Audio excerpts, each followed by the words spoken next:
Hello and welcome to Too Many Movies, the podcast where we discuss DVDs, Blu-rays, and even the occasional VHS tape. I'm your host, Hal, and with me here today, Silver. Introduce yourself. Oh, hello. Hi, I'm SilverMania. I'm just, this loser that Hal met on a couple other servers he's not on anymore. But, just here today to talk about some movies that we very much enjoyed, I think. Yeah. It's a very positive episode today, I feel, because we're going to be talking about a couple of movies that I don't really have any negatives to say on. I mean, I have some criticisms, but we'll get into that. So anyway, yeah, why don't you start off with the first movie then, Silver, because you recommended this. By all means, go ahead. Yeah. As most people that know me know, the Transformers, the movie, the stupid title that it is my favorite movie of all time. I don't think that it's like a super good movie, really, but a lot of it comes from the fact of how I grew up with it. I believe it was around the time I was 9 or 10. I was watching through all the original first generation Transformers with my dad, and when he finally showed me the movie after we had gotten through the first two seasons, I was like, whoa, this is the coolest thing I've ever seen. It's especially bizarre because those first two seasons of Transformers, they're very silly and nobody really dies. It's mostly just shenanigans going on Earth with the Transformers trying to make it back to Cybertron somehow. But then the movie just kind of skips all the way into, I think it's 2001, right? I think it said 2005. Yeah, it was like the far-off future of 2005. 2005. Movies have to stop doing that. They have to put like a fake number or something, because we keep reaching these dates and it's just never what it is. I think that makes it funnier, but yes, I think it is a lot cooler when it's just like, the Dune world is in the year 10,000. You're just like, I can't even comprehend us ever No, getting not at all, really. But yeah, if I remember right, the deal with this movie was that Hasbro was like, we can't keep selling all the same Transformers over and over. We're introducing new ones in the series, but we can't keep selling the same main crew of Autobots and Decepticons. So they're like, we're going to introduce a whole bunch of new ones in a movie, and people are going to love that for sure. They didn't really. This movie didn't go over well. Really? Can you imagine why? Well, so I can imagine why, because I was thinking about that. Just because I was under the impression that this was well liked just from years of watching Nostalgia Critic and having, the era of YouTubers born in the 80s, so they grew up in the 80s, kind of dominating nerd culture for years, being like, oh, Transformers, we love Transformers, the movie, even though it scarred us IRL. So I was but I did have that at the back of my head watching this, how I was thinking, a lot of Transformers characters that even me, someone who's not watched the show or really delved into the franchise as a whole, characters I recognized like Optimus Prime and Megatron were dead. And so then they just actually die. They just actually crazy. I was expecting that, but at the same time, it was still shocking to me because Optimus Prime dies 25 minutes into the movie, and there's still like an hour left. And so every time I had heard that he was going to die in the movie, I thought, oh, it's like a third act thing where the emotions are heightened. Yeah, no, he dies 25 minutes into the movie. But yeah, what's funny is I think that's one of the best scenes in the movie. It's really good. It was handled pretty well. But yeah, no, but I did have that in the back of my head where I'm thinking, okay, they're killing off all these characters, and I'm assuming these new characters we're focusing on are just that, new characters. Like the main or one of the top build characters in the on Letterboxd is, what is it, Hot Rod, who's voiced by Judd Nelson, Bender Yeah. from Breakfast Club. I was thinking, Judd Nelson's not on the Transformers show if he's in the Breakfast Club. So this must be like a new character. Huh. Yeah. Well, it was in the back of my head, but I was thinking like, but people love this movie. But okay, but you're saying they weren't that keen on it back in the day. No, when this first came out, people were extremely upset Yeah. at how horrifically so many of the beloved Transformers are just killed off. That makes more Like, sense to me now. Yeah. Wheeljack, just he dies in a single frame, but if you blink, you Yeah, he's a very, I very don't important one in the show. I don't remember because, well, here's I mean, as I said, I'm not a Transformers fan by any stretch of the word. So, again, I recognize Optimus Prime and Bumblebee and Megatron, but yeah, then Yeah. there were other characters, like you said. Wheeljack dies. I don't remember Wheeljack dying. They don't even say his name, it's just, Oh, well, that's probably why. RC just is, like, pulling a bunch of corpses onto the floor in Autobot City, and Wheeljack is among them for one frame, and that's it. It's like, oh! Well, I was thinking of, it really did hit me though, because it's like this is supposed to be a movie meant for a younger audience, and yeah, there is a lot of death in this movie, which There's a lot of blatant violence, yeah, like, and violence. Oh when my the god, yeah, yeah, the Decepticons raiding the Autobot shuttle especially, like, they shoot Prowl, yeah. and his face just kinda it goes into the camera with smoke coming out of his mouth as the light dies from his eyes, like, holy cow! What happened? This isn't the Transformers I know! Yeah. I was thinking about that, especially when like Optimus Prime dies, and yeah, the light fades in his eyes, and I can just imagine. I like visualized myself in a movie theater back in 1986, watching that for the first time, and just starting to hear a bunch of children crying, just Yeah. from the devastation of seeing their hero Optimus Prime just straight up fucking dying. It's Dude, like, I still cry at that, yeah, and, holy shit. it's really good. Yeah. The music is especially effective, Yeah. Well, but, that's the other thing too, is the music I wanted to bring up. The score is really good. The soundtrack itself is hilarious.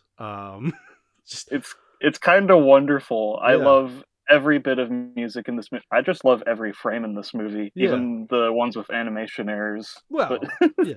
Well, you know what? Because I grew up having parents who grew up in the 1980s, I grew up fascinated with the 1980s. So I am a yeah. fan of that cheesy 80s rock. So just every second there's just some cheesy 80s rock song playing, and like you were saying how the Decepticons infiltrate the that spaceship with the uh Autobots, and how they're just They like start killing. playing, Instruments of Destruction. Yeah, they're just killing them, but like Yeah. an 80s rock song is playing at the same time. It's just like, oh my god, the It's total so whiplash. it's such hardcore stupid Yeah. that I love it. Oh yeah, that's the thing. Like, these sound like genuine criticisms, and they kind of are, but I am fascinated but that they went that far. I kind of love that they Yeah. went that far, is the thing. Especially when, yeah, Like, Optimus Prime is fighting Megatron. It's like, you got the touch. You got the power. It's just like, whoa, what? one of my favorite songs ever, I but didn't know that's where most of this. the soundtrack is my favorite songs Yeah, ever, so I didn't know that's where that song came from. Was this movie? yeah, Yeah, I it's didn't know great. that. Yeah, I said it is great. I don't know. I just I I can understand people being mad at this at first. I can just like Yeah. that makes sense to me now. But I am kind of glad that they went that far, cuz I can't imagine a movie going that far today where you're just going to, well, they might, but it wouldn't be in the same vein, you know what I mean? Yeah, I feel like if there were an animated movie for, like I don't know, I can't think of an example off the top of my head, but it would be like character deaths would be, like, an important thing that would happen in the 3rd act, like you were assuming with Optimus before. Mhm. But, other than that, I feel like most characters would make it out okay because, that they wanna make people feel good Yeah, for the most part. there's no risk. No. Yeah.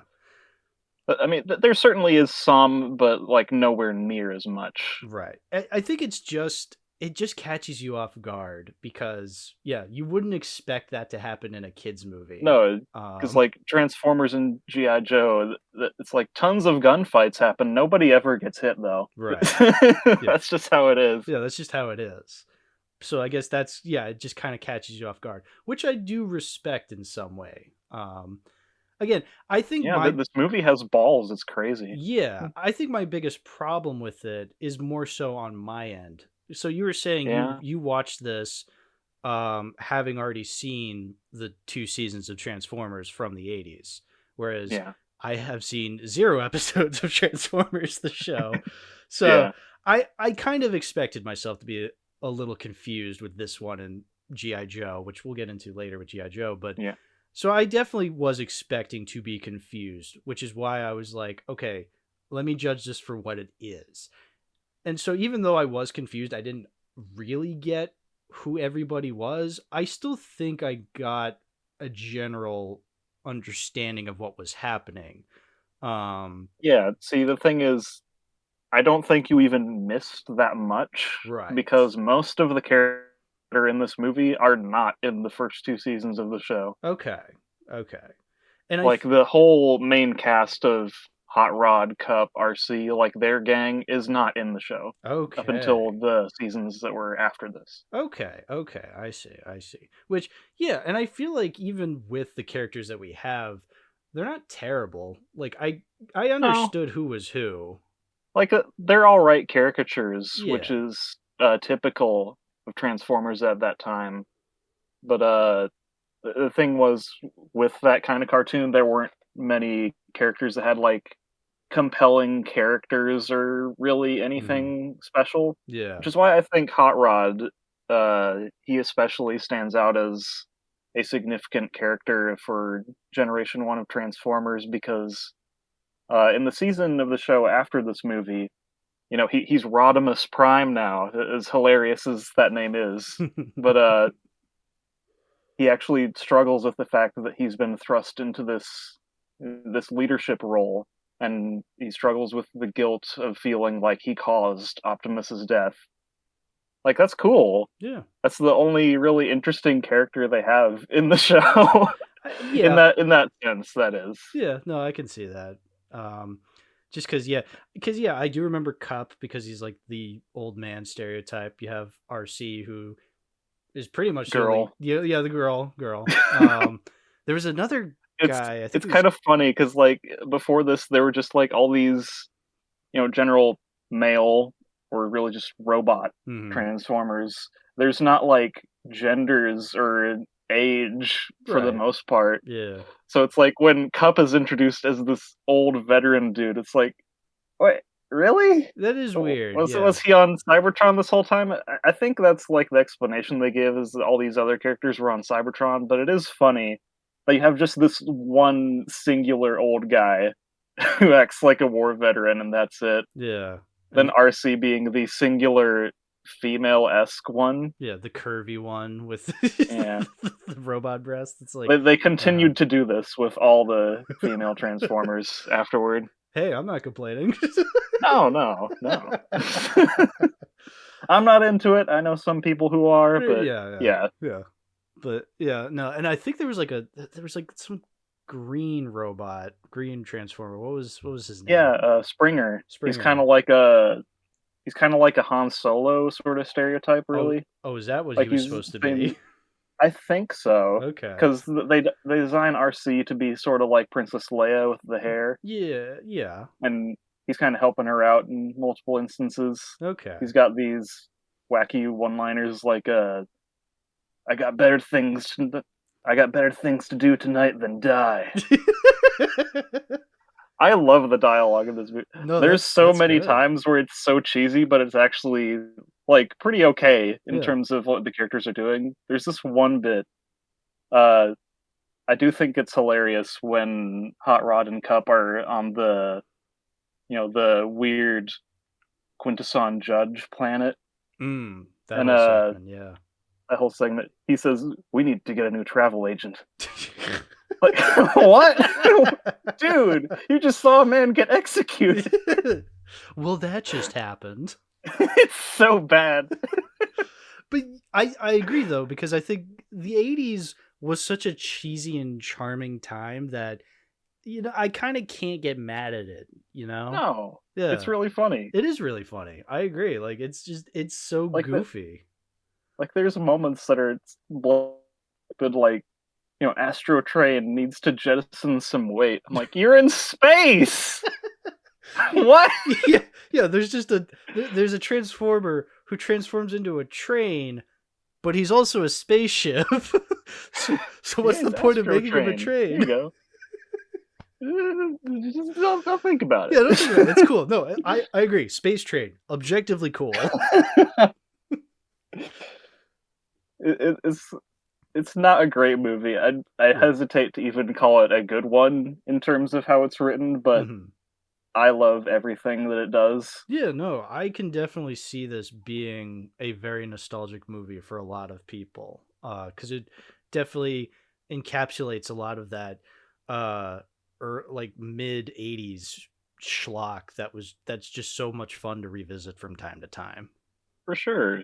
One thing that was interesting to me when I first rewatched it after having seen it as a kid was, oh, this is actually like a short movie.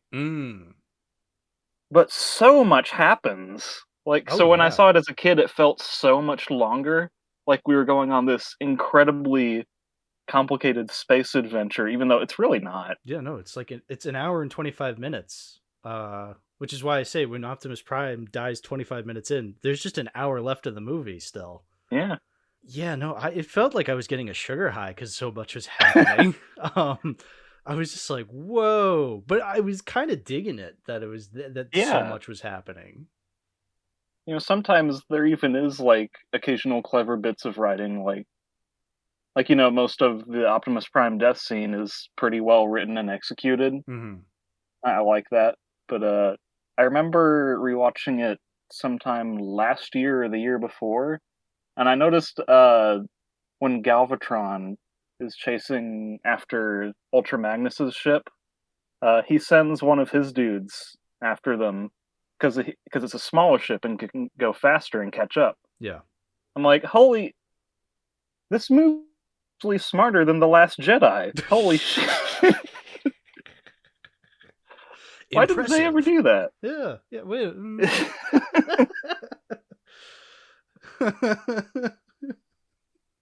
I know. Last Jedi's old movie. I'm not allowed to be mad, but it's okay. It's true. You can't be mad at anything, really. No.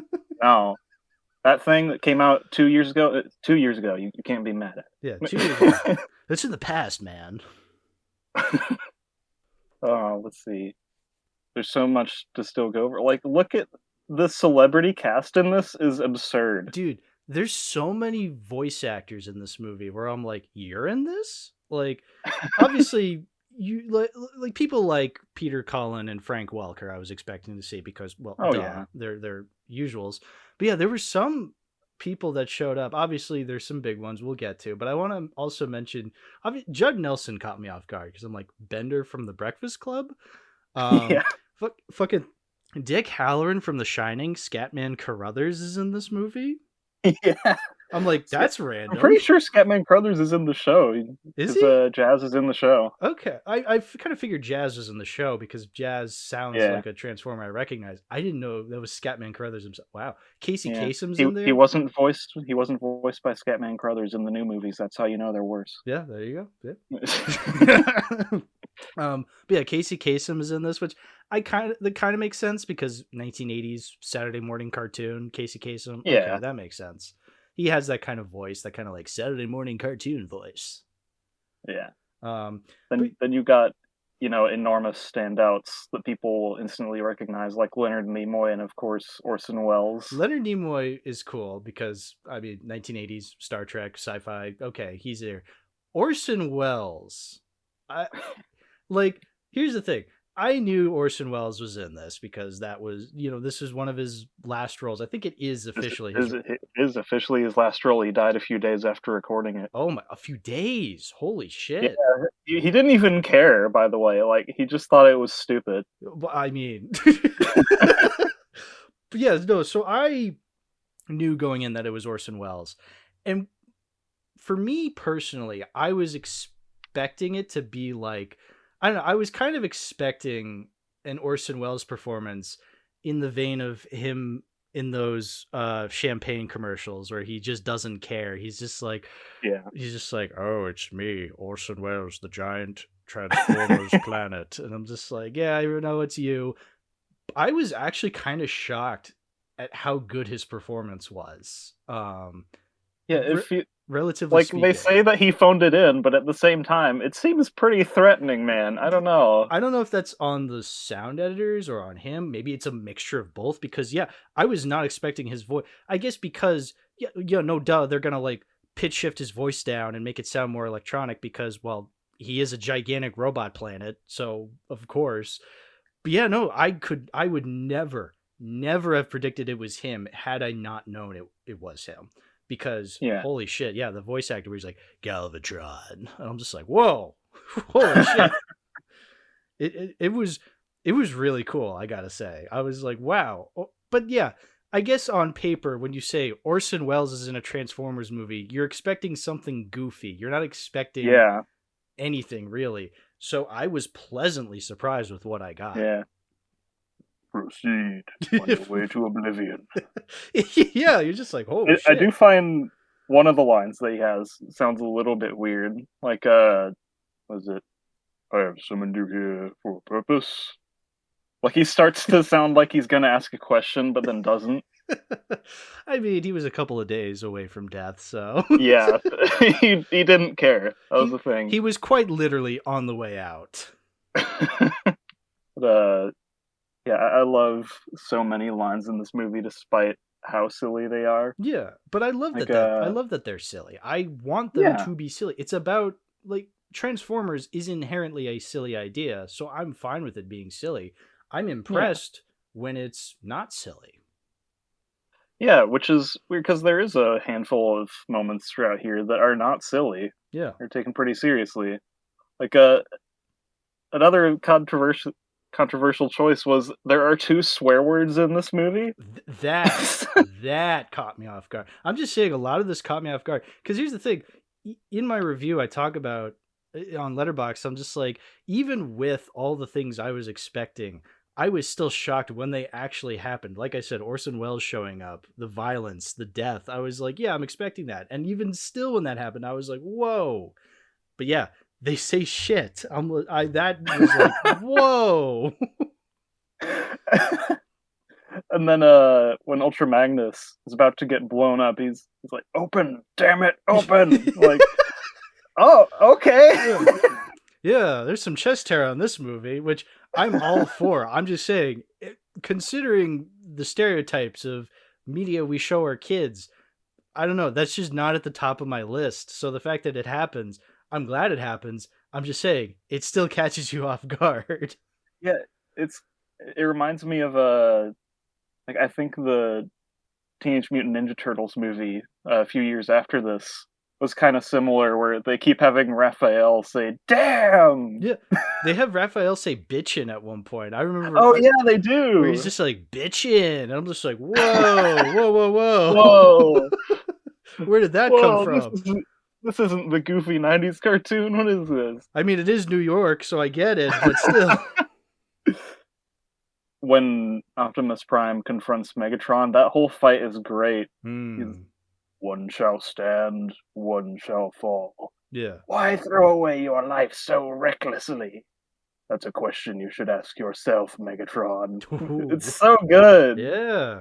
I don't have the years of knowledge of Transformers lore like that, but I still feel like I could understand that I still understood that they were going at each other, and I understood that there was years of blood between them, so it makes sense, you know? Yeah. All of the interactions Hot Rod and Cup have together, I find really fun. I thought they were cute. Yeah. Because he's just a grumpy old man. Yeah. He's reminiscent about all these other things that we've never heard about before. He's just Which is really funny. It's like, wait, were the Transformers like a conquering people before the series started, or what happened? Yeah. Like, I just love how he's telling war stories to the dinosaur Transformers, and they're just like, me Grimlock. Grimlock love Cup's war stories. What a Somebody line. wrote that. I'm so happy they did. What a line to say in a children's movie. Me Grimlock love Cup's war stories. You're just like, what? But yeah, by the way, dinosaur Transformers. I'm just the Dinobots. The Dinobots. I was like, when they showed up, they're just like, Dinobots, go. I'm just like, Dinobots, sure, why not? The Dinobots are a pretty early edition in both the comics and cartoon. And in the comics, they're not stupid, because logically, why would they be? Yeah. In the cartoon, they're just like incredibly dumb and speak like this all the time. So yeah, why? That caught me off guard, because at one point, yeah, they're so I see them as dinosaurs. I'm like, okay, yeah, they're dinosaurs, and then they transform into regular looking Transformers, and I'm like, wait a minute, so they're what? Hold on, like, are they supposed to be animals? Or are they supposed to be? What are you? If I remember right, they came to Earth before the rest of the Autobots did, and they tried to blend in by becoming like the dinosaurs at the time. Okay. But then they were like in stasis or something. Regardless, it's so silly. Like they don't need to be stupid. Like, what? It's hilarious though. Yeah. Oh, I don't regret it at all. I love Grimlock. I love how Grimlock is just like, me Grimlock say destroy, like when they go to that executioner planet, and he just says like, destroy your masters, and then they're like, okay, and then they just completely just Grimlock, they execute them. Yeah, execute them. He causes a whole planetary rebellion. It's wonderful. It was wonderful. I love that. Me Grimlock say you full of cesium salami. Beryllium baloney. I have like a whole ton of the figures they've been releasing for this movie. Oh, nice. Over the years. Because when this came out, the G1 Transformers figures, that they're not very good. They're pretty low quality, and a lot of them just did not match what was on the screen, like, at all. Have you ever seen the Ironhide figure for G1? I have not. Let me see. Can give you an image for this in the chat. Oh, please, yeah, please put it in the chat, and I'll put it in the episode. I think this might be a re-release, but this is what the figure looked like. Oh. What is that? Wait a minute. What how do you even like assemble that? This like, is meant for kids, that right? looks very similar to this, for sure. Oh, good. That's not even counting like the figures for the movie. A lot of even like the colors for the characters were just not right at all. God. Of course. I think Galvatron, like, he was a completely different color, even though the purple is like super cool. Yeah, oh yeah, Galvatron. What a cool looking character with a cool voice, Leonard Nimoy. So I might have turned my head for a second. I might have turned my head for a second when I was watching. It's Megatron, but not, right? It's still Megatron. It's just for some reason Unicron is like, this is your name now. Yeah, and you just have a completely different voice now. It's like, okay, yeah, that was weird. That was like, and then he just goes and annihilates Starscream in front of everybody. Yeah. Like, what? Yeah. That's wonderful. Like, yeah. Coronation Starscream, this is bad comedy. So good. Can I bring up go ahead. Dare to Be Stupid by Weird Al? Please do. So I've talked about a VHS tape that I grew up watching on the podcast before, the Weird Al Yankovic Video Library, where it was a bunch of Weird Al Yankovic music videos on this VHS tape, and one of them was for Dare to Be Stupid. So Yeah. I grew up listening to Dare to Be Stupid through that video. I don't remember how I found out it was on the Transformers soundtrack, but I remember finding that out and being like, huh, is it like a song that plays during the credits? Because like I was trying to rationalize, Nope. like, how do you get Dare to Be Stupid to be in the movie? So I was like, oh, it's probably just plays at the end of the credits. Yeah, no. No. It's just It straight up plays in the during an movie. action sequence and then a dance sequence. Again, I was expecting it to be in the movie. I was not expecting how it was in the movie. It's so silly, like just the planet of junk. Yeah, the junk Okay. planet. And The yeah, Junkions. the junkie. It's so funny that like every alien planet they go to has robotic characters Yeah. that transform. I'm like, But they have like kind of an explanation for that because the big tentacle judge dude is one of the Quintessons, who are this species that created the Transformers in universe. I don't think that's how it is in the comics, but I remember that's how I think it's the beginning of the third season goes with. Mm-hmm. They have like a whole conflict with that. I remember it being pretty cool. Yeah. But yeah, the Junkions. But yeah, Dare to Be Stupid. I'm just like, oh, it just plays. I guess it does make sense though, because it is a wacky song, and then they're on this wacky planet with these robots that They talk TV. they talk TV. I was thinking about that. How Eric Idle was just like, oh, You check in, but you don't check out. I that reminded me of what's it called? There's this movie I watched well over a decade ago called Explorers. It was Ethan Hawke's first movie, where these kids get like abducted by aliens, and the aliens only speak through television quotes. But like literally, they literally just say stuff they heard on TV. Like that's their voices, is literally like what they've recorded through TV. Whereas at least with here, you can at least see that it's Eric Idle and all these robots. They're speaking what they've heard, and they're kind of forming their own language through that.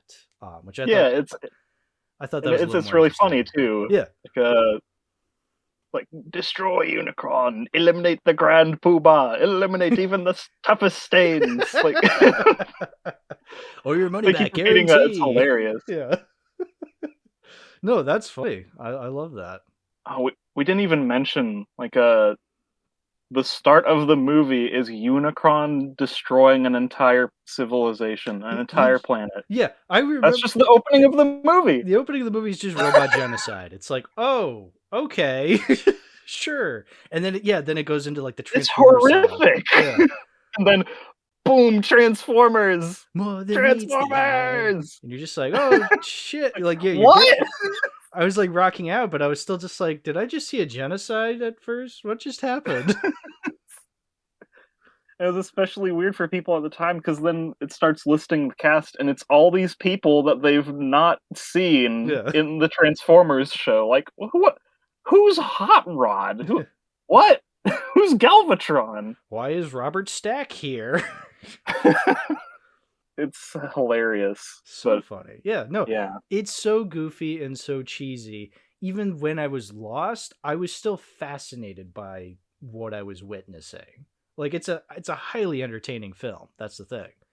Yeah. I love the universal greeting. Yeah, how does it go? Ba weep gran, ah weep ninny bon.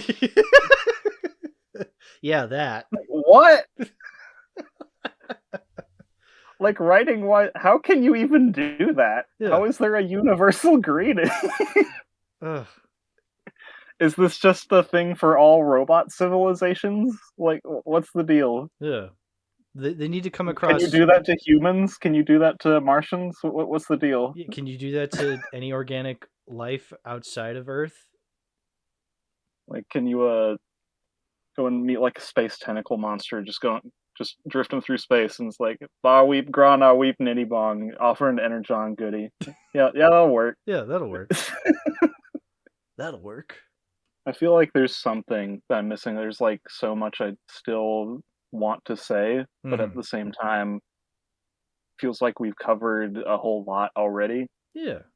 I mean, considering that this was my first time watching it officially, and this is, I mean, it's not the first official Transformers movie I've seen because I have seen the Michael Bay one from 2007. Yeah.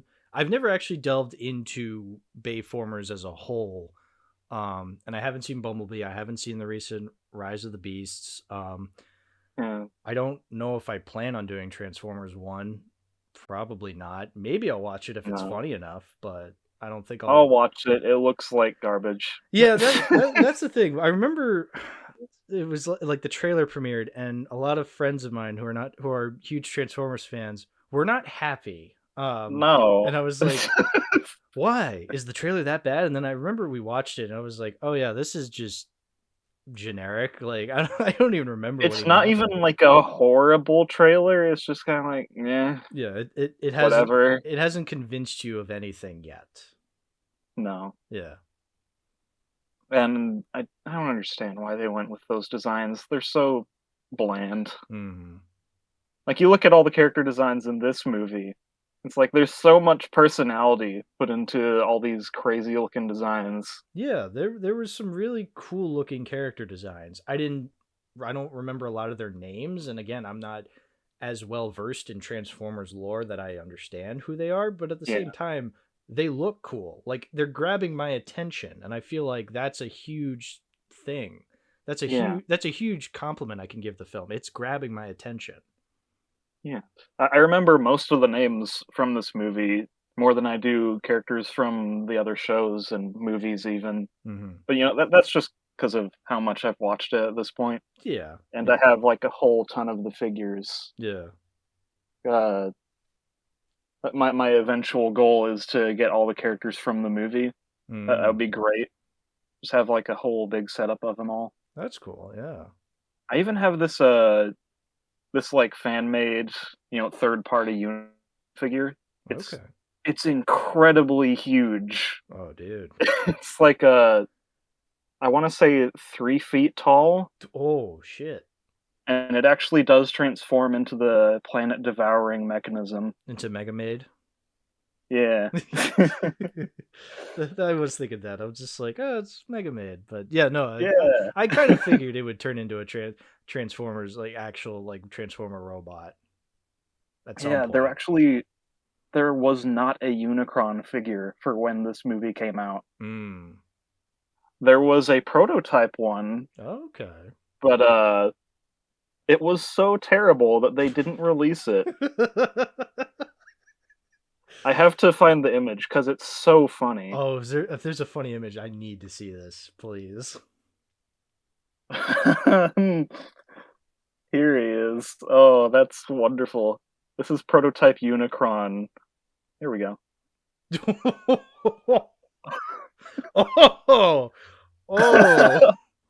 Oh, mama. He's a chunky boy. Look at it.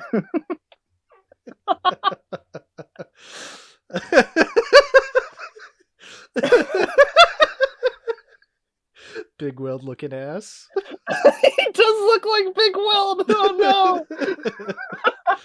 It's like Viking Big Weld. You think of somebody designing this and they look at it after they're done like, man, I don't know about this. Good enough. And then they show it to the like executives. They're like, are you fucking kidding me? They're just like, we're not that desperate. No. Oh, that's great. Unicron, absolute. I think. Yeah, they have like a little figure version of this now that you can buy just because it's funny. Yeah. Oh, so it's a joke within the fandom. Okay. For sure. That's awesome. That's great. Oh, one thing I remembered I wanted to address since it was so controversial when this came out. So many kids just leaving the theater, brokenhearted, sobbing after seeing Optimus Prime die. So many still blame Hot Rod for Optimus Prime dying. Okay. I'm like, I don't know. You look at that scene, he just tried to help. Yeah. Like, he saw Megatron reaching for the gun, tried to stop him. What, would you have done anything different? I don't know. Yeah. And if he hadn't done anything, Megatron probably would have shot him anyway. Right. You know, I'm part of the Hot Rod did nothing wrong movement. Okay.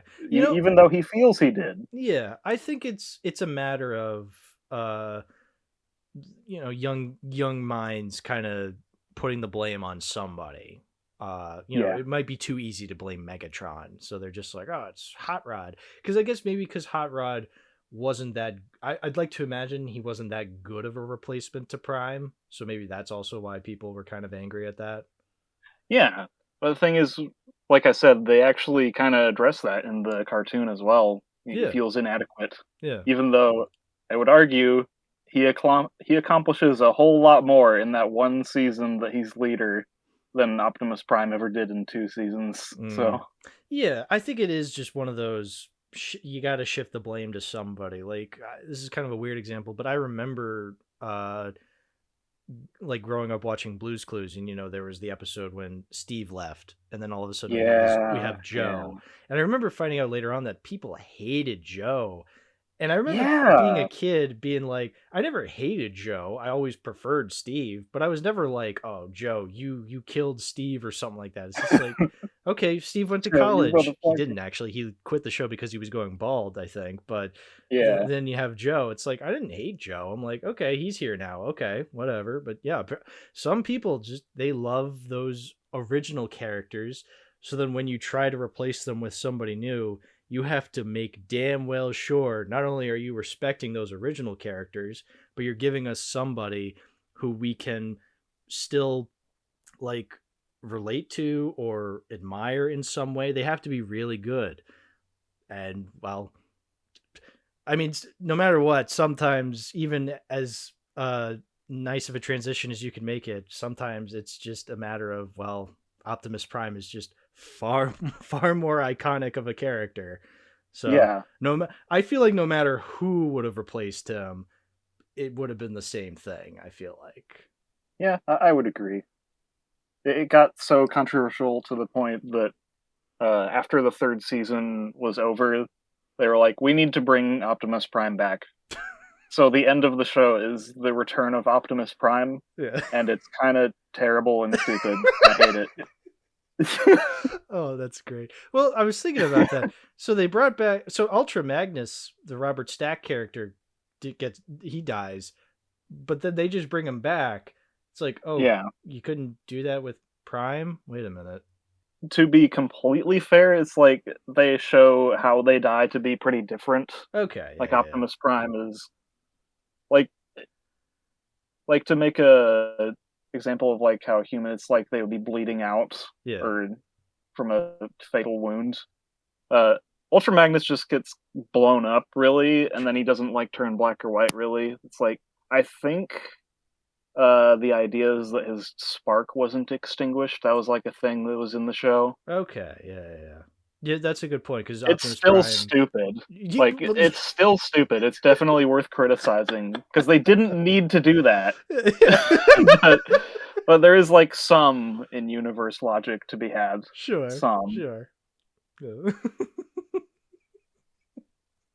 Oh yeah, what was funny about the Dinobots being in this movie as well is there's only the 4 of them that you see there. Mm-hmm. There are 5 Dinobots. Oops. They have a Stegosaurus named Snarl.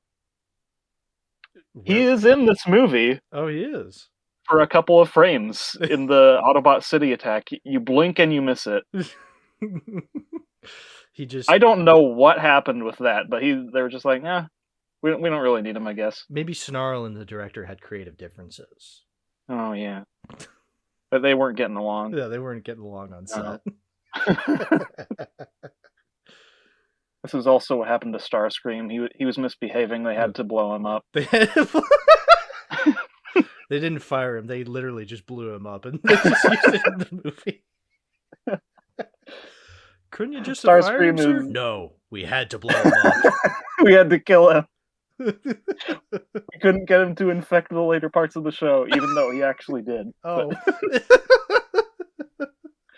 There's like a bit in season 3. It's like the ghost of Starscream. Oh, robot ghost. Yeah, he's revived through using. If I remember right, it's using Unicron's head, which is now like a moon of Cybertron. Okay. It's pretty weird. I mean, yeah, you know what? The last frame of the movie is the head just kind of circling around Cybertron's. Okay, yeah, it's pretty cool actually. I like that. That's pretty metal.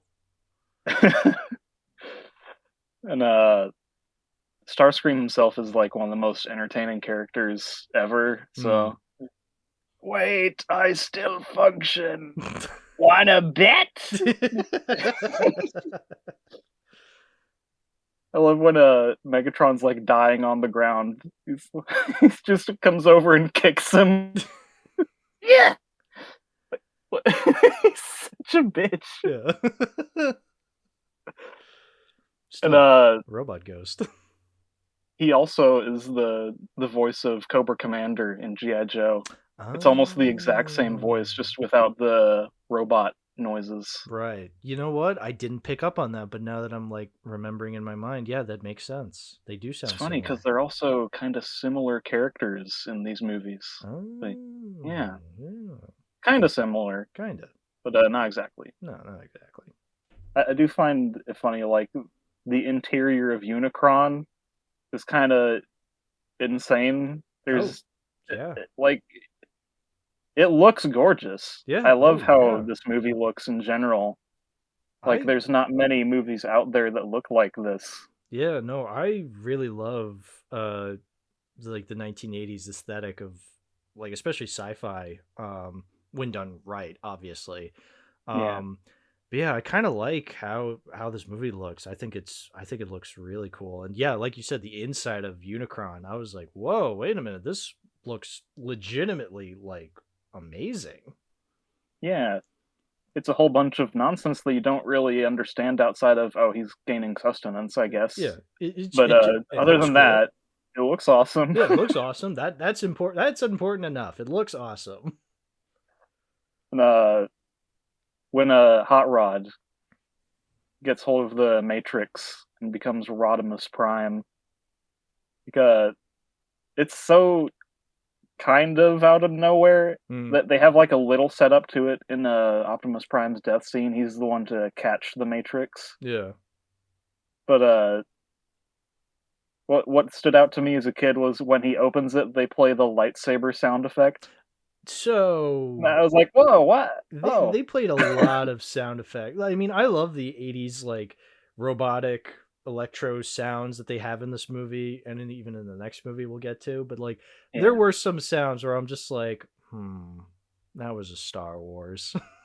I know where you took that from. But... yeah, I know where you got that from. It did get kind of blatant at times, but you know what? In Back to the Future, another 80s movie, the sound of the DeLorean, that's a sound from Star Wars. Oh, is it? Yeah, I'll have to watch that. It's the sound that the DeLorean makes. I remember being 12 years old watching Back to the Future for the first time and being like, that's a Star Wars sound. And I'm pretty sure it's the speeder from A New Hope. The speeder on Tatooine that Luke drives. Oh, yeah. Okay, that makes sense. Yeah, no, but it does sound, it's, like, obviously me being a Star Wars fan, I recognized it immediately, but I think it still fits into the Back to the Future mythos. Like, it just still it still sound like, if I were to listen to it, I'd be like, that's the DeLorean. Yeah, I remember even kind of reliving this memory. A crazy example of all things, but I remember watching one of the first episodes of the Netflix Voltron, and one of the sound effects that played when they got into the space temple was a sound effect I had heard a million times on the the show Stargate SG-1. It's like a sound of one of the guns that they fire in that. I was like, oh, Yeah. oh. Yeah, I never finished that show. I'm glad I didn't. I know it is cool when other forms of media will use sound effects from other forms of media, like the Doors in Futurama. They all use the same sound effect that the Doors use in Star Trek, but that's more of like a Oh, okay, yeah. reference. But it still fits within the world of Futurama. So yeah, there were times where I was like, okay, that is just a Star Wars sound effect. But you know what? The Star Wars sound effects, they're so iconic and they're so cool sounding. You're like, I'll forgive it. It whatever. Like, I think it fits. Yeah. Yeah, something funny to me that also whenever I rewatch this movie is I always forget how quickly it ends. Like when they blow up Unicron, he gets blown up, and then they reunite on the surface of Cybertron. Rodimus makes like a brief little speech, then cut to space. Unicron's head floats. Boom. The end. Boom. The end. Yeah, there's no fat in Oh, this cool. movie. Okay. It pretty much gets to the point, and it just ends with his head. There's no fat. Just ignore the dare to be stupid dance sequence. It's okay. I love it so much. The fucking head just rolling around, and then it just ends. It's screenshots on it. It's just like Transformers. More than eats the pie. Oh yeah. I remember there's that one bit where they're in the dance sequence. That one of the Junkions just kisses Grimlock for some reason. Yeah. Like, what? Where'd that come from? Grimlock, not kisser me king. Like, what? Okay. Yeah. Grimlock has some weird interactions in general in this movie. Like, when a little orange vehicle approaches him, Wheelie, their interaction just blatantly makes no sense. He's just like, hey, you're stupid. He's like, no, I'm not. And he shoots him in the nose. He's like, oh, why'd you hit my nose? He's like, we're going to find friends. They're like, okay. Okay. Scene over. Like, what? Okay. It's progressing the plot. I remember my dad also telling me when we first watched it that people were really annoyed with Wheelie because he speaks in rhyme. I can see that. I can see Wheelie being like one of those characters that people just really hate unconditionally as like really annoying. It's so weird to me because I'm like, he gets like 3 lines. I don't understand. Yeah, this isn't like Jar Jar Binks or Gurgi or Ben from Treasure Planet where they're in the movie more prominently. So it's like, okay, I can get why they're considered annoying. But yeah, Wheelie is not one of those. It's just, I mean, he was annoying, but not to the point that I got genuinely angry at him. I'm just like, oh, like you said, 3 scenes. That's it. It's like, yeah, it's just, what's there to get there's angry not at? even an explanation for him like existing. He's just here. He just kind of shows up, and you're just like, okay. He never explains who he is, why he's here, what he's doing. It's Wheelie. Okay, he's here. Why does he rhyme? Because. Just cause. What a picture. What a picture indeed. What a motion picture. I'm glad you recommended this, though. I'm glad I was finally able to watch it. It was weird, but the good kind of weird. Like, this is the kind of weird and goofy that I love seeing in movies. Yeah, for sure. So, is there anything else we have to say about it? Because the one thing I want to mention is getting it on Blu-ray. Yeah, so, I got the 30th anniversary Blu-ray right here. Nice. Very nice. It's got the audio commentary. It's got a little documentary talking about how they made it. Some extra stuff like that. It's neat. I like it. I've seen a 4K of it at my local Bull Moose, which is the place where I get movies from a lot of the time. Yeah. And I always see it there, and I'm just like, huh. I know some of my friends like that movie. Yeah, actually, it was weird. The last job I had, I met someone there who also had it as their favorite movie ever. No kidding. And we quickly bonded over that. Like, we're still Transformers buddies. That's awesome. It's crazy. I didn't think that there were like other people like that, but Yeah. apparently there are. I It's thought I was crazy. the only one. I thought I was the only one. Someday I'll meet somebody Like else who that likes the Dark Crystal as much as I that do, but especially, yeah, the only one that especially applies to the next movie. yeah, I very much feel alone in that movie, but it's, yeah. it's okay. So I guess to wrap up, I take it you're gonna keep that Blu-ray.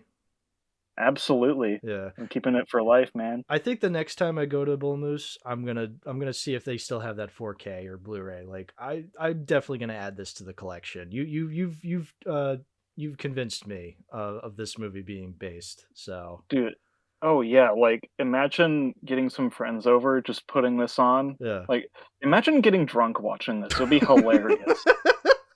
That would be wild. There's only 2 movies I've ever seen drunk. No, maybe 3 actually. So if I could Yeah. add this to the list, surely.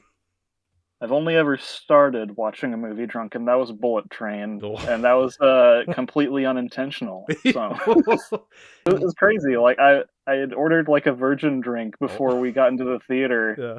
and I don't think that they understood what it was Uh, that I ordered. oh. And then, like, right as we were gonna leave, I was like, "Oh, I just got the drink," so I drink the entire thing in, like, 15 seconds. Oh. I come into the theater, I'm like, "Ugh, Oh. I don't feel so good. What is happening?"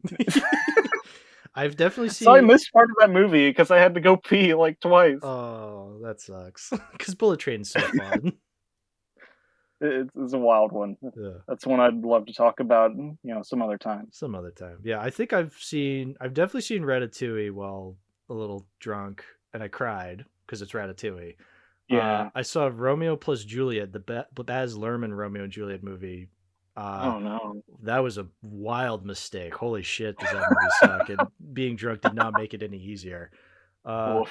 and I guess the only other movie I can think of was I watched during one of our uh, weekly wheel nights. We watched this movie called The Adventures of the American Rabbit, and that was the only movie I've ever gotten legitimately angry at watching. And I'm pretty sure it was because I was a couple beers in. But I feel like if I watch it again, it's not going to be that anger inducing, but it probably is still bad. So, Probably, yeah. um, but yeah, Transformers the movie, good movie, fun movie. Yeah. I can't rate this anything other than a 10. Like, I don't know what I'd actually rate it. That's me with Ever. Muppets from Space. So I'm just like, I have no idea what to rate this. It's a 5, 5 out of That 5. movie that movie sucks. It's hilarious. I love Muppets from Space, but yes, it's not very good. It's something. It's something. I like most of the Muppet movies. That's one of them. Yeah, yeah. So, do we want to move on to GI Joe?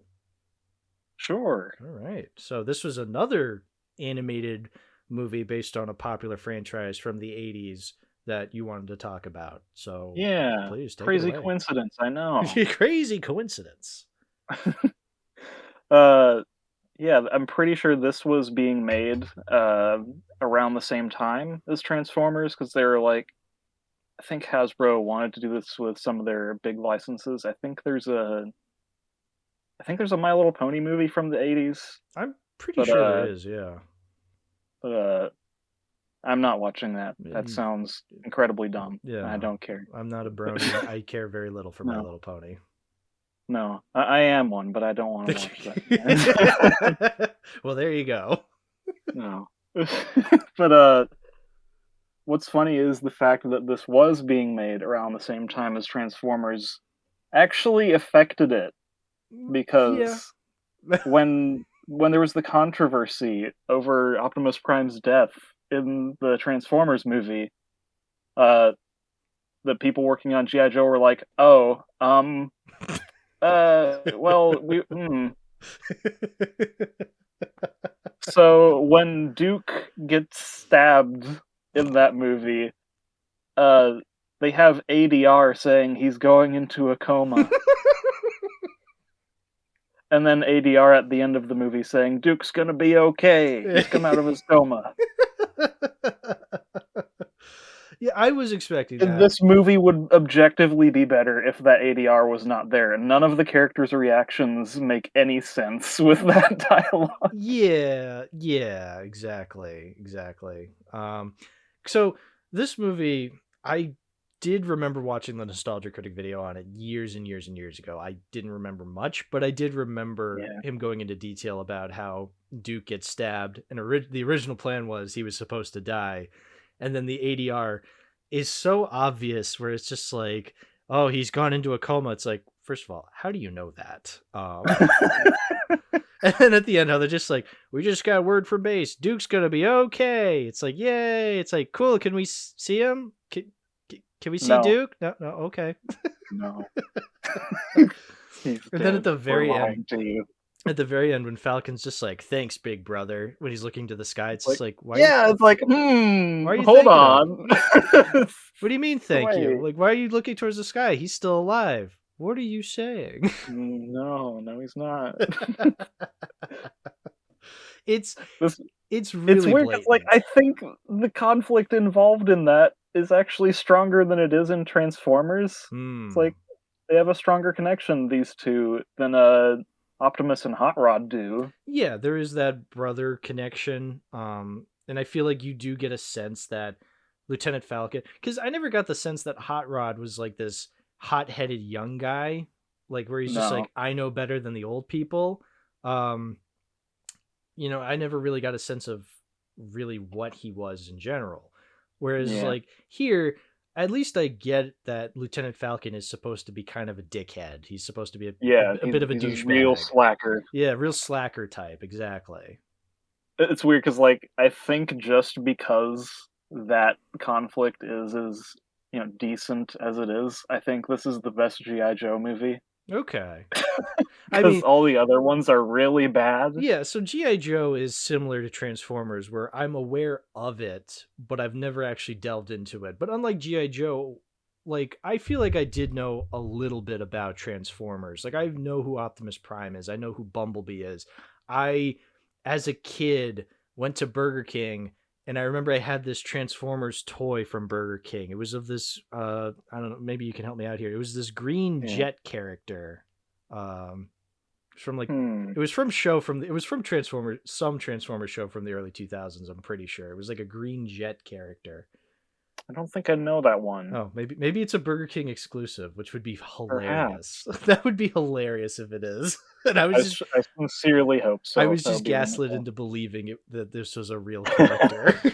This is a real Transformer. Yeah, it's real. That would be amazing. But yeah, so I at least have some, and like I said, I watched the Bayformers 2007 movie. I've seen that a couple of times. So I have some connections to Transformers, even if it's not as strong as hardcore fans. Whereas with G.I. Joe, I'm up Schitt's Creek, man. I have no idea who these characters are.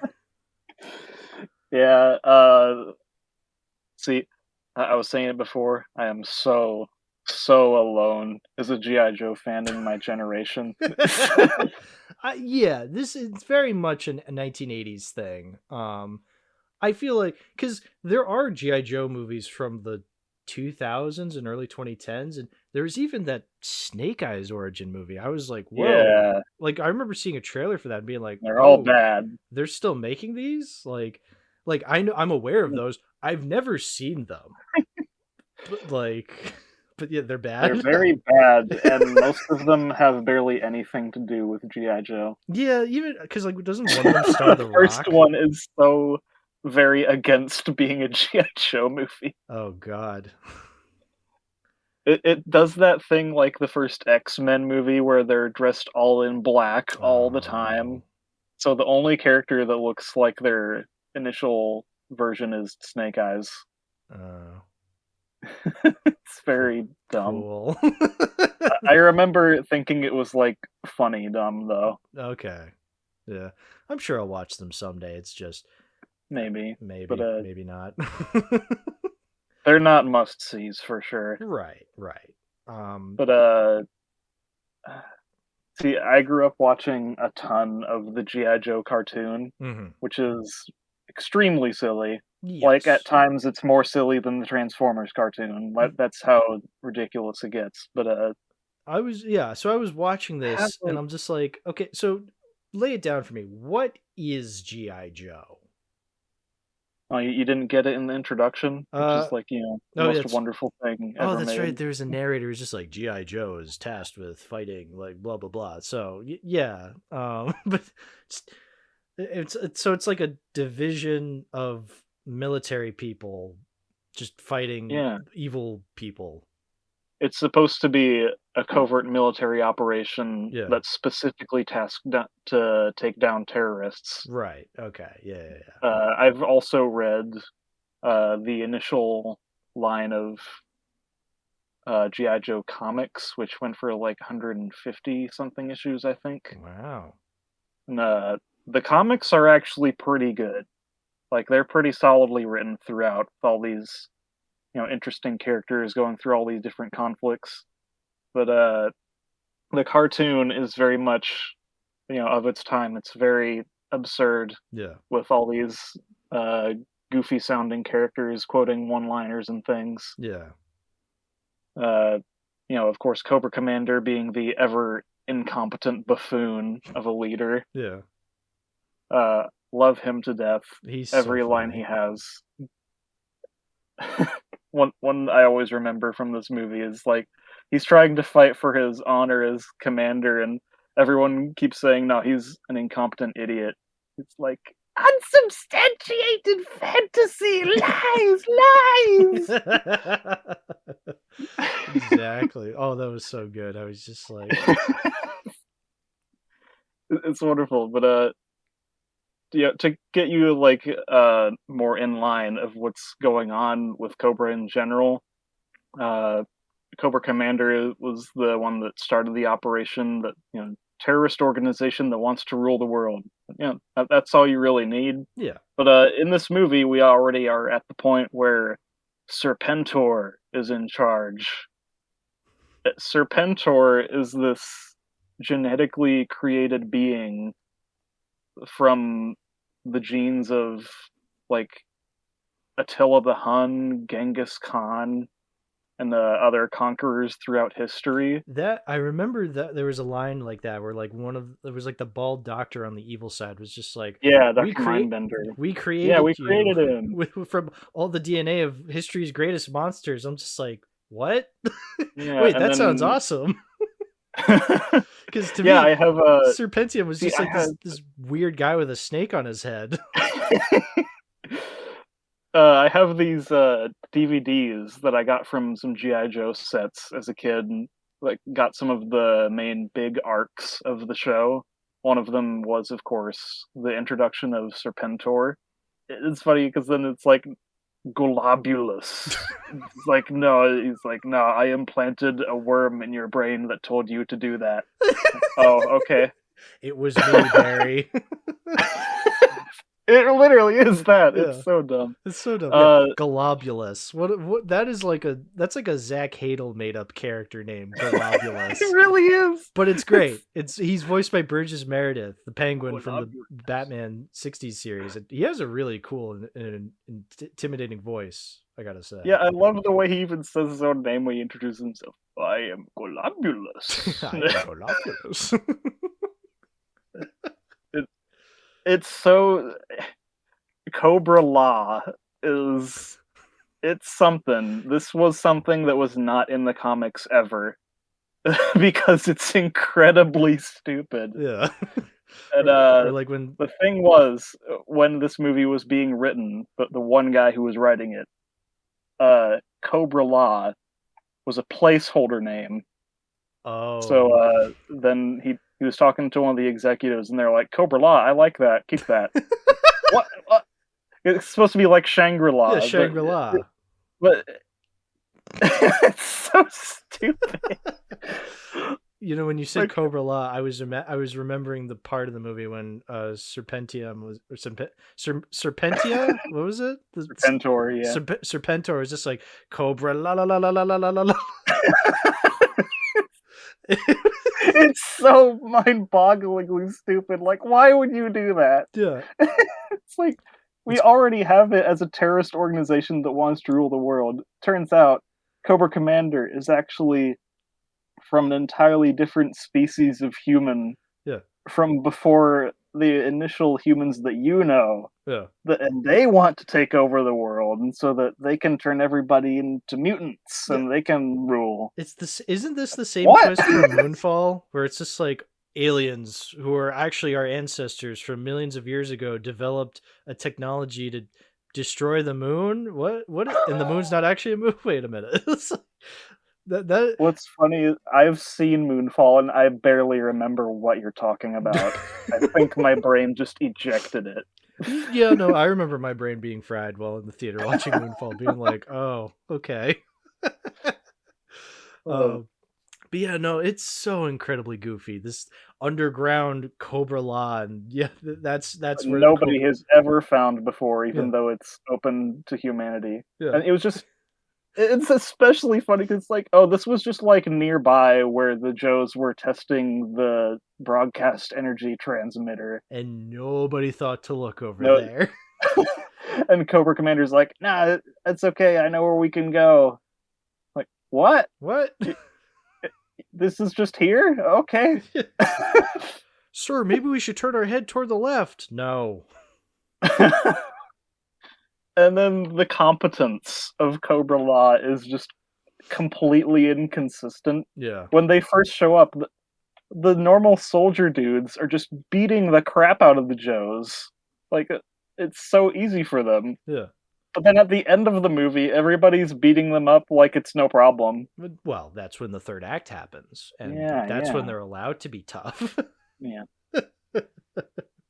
I don't blame it too much because we get Sergeant Slaughter beating the crap out of the big bat dude. Oh, So dude, Sergeant Slaughter. Can we talk about him? please do. So I remember. So I started the movie, and it says at the beginning Sergeant Slaughter as Sergeant As Slaughter. Sergeant And I'm Slaughter, like, yeah. okay, I'm in for something special here. And then he shows up, and he's just like this really goofy, just stereotype of a army drill sergeant. And then I find out he's a real guy. Well, real in that he's in our reality as a wrestler, but they also put him in the show. And I was like, whoa, Yes. whoa. Great, he has figures. He's real? Dude, that chin, that Robert Zadar chin, holy shit. Is perfection. So cool. But yeah, Sergeant Slaughter. Yeah, he We beats all up. go home and nobody goes home. All right, no weapons. It's like, what? Wait a minute. That's a great idea. That's a great idea. Do you expect me to walk? No, you can run. Oh, such a goofy caricature. But you know what? I'm glad he's such a goofy caricature. Like, this is a fun Yeah. character, Sergeant Slaughter. He's so blatant. It's so cool. Yeah. And, G.I. Joe, there's a lot more characters that are more serious about what's going on than there are in Transformers. Sure. At the same time, there's still some goofy ones, like Roadblock is still speaking in rhyme most of the time. Yeah, so Roadblock is that's the big bald black guy. Yeah. Yeah, okay.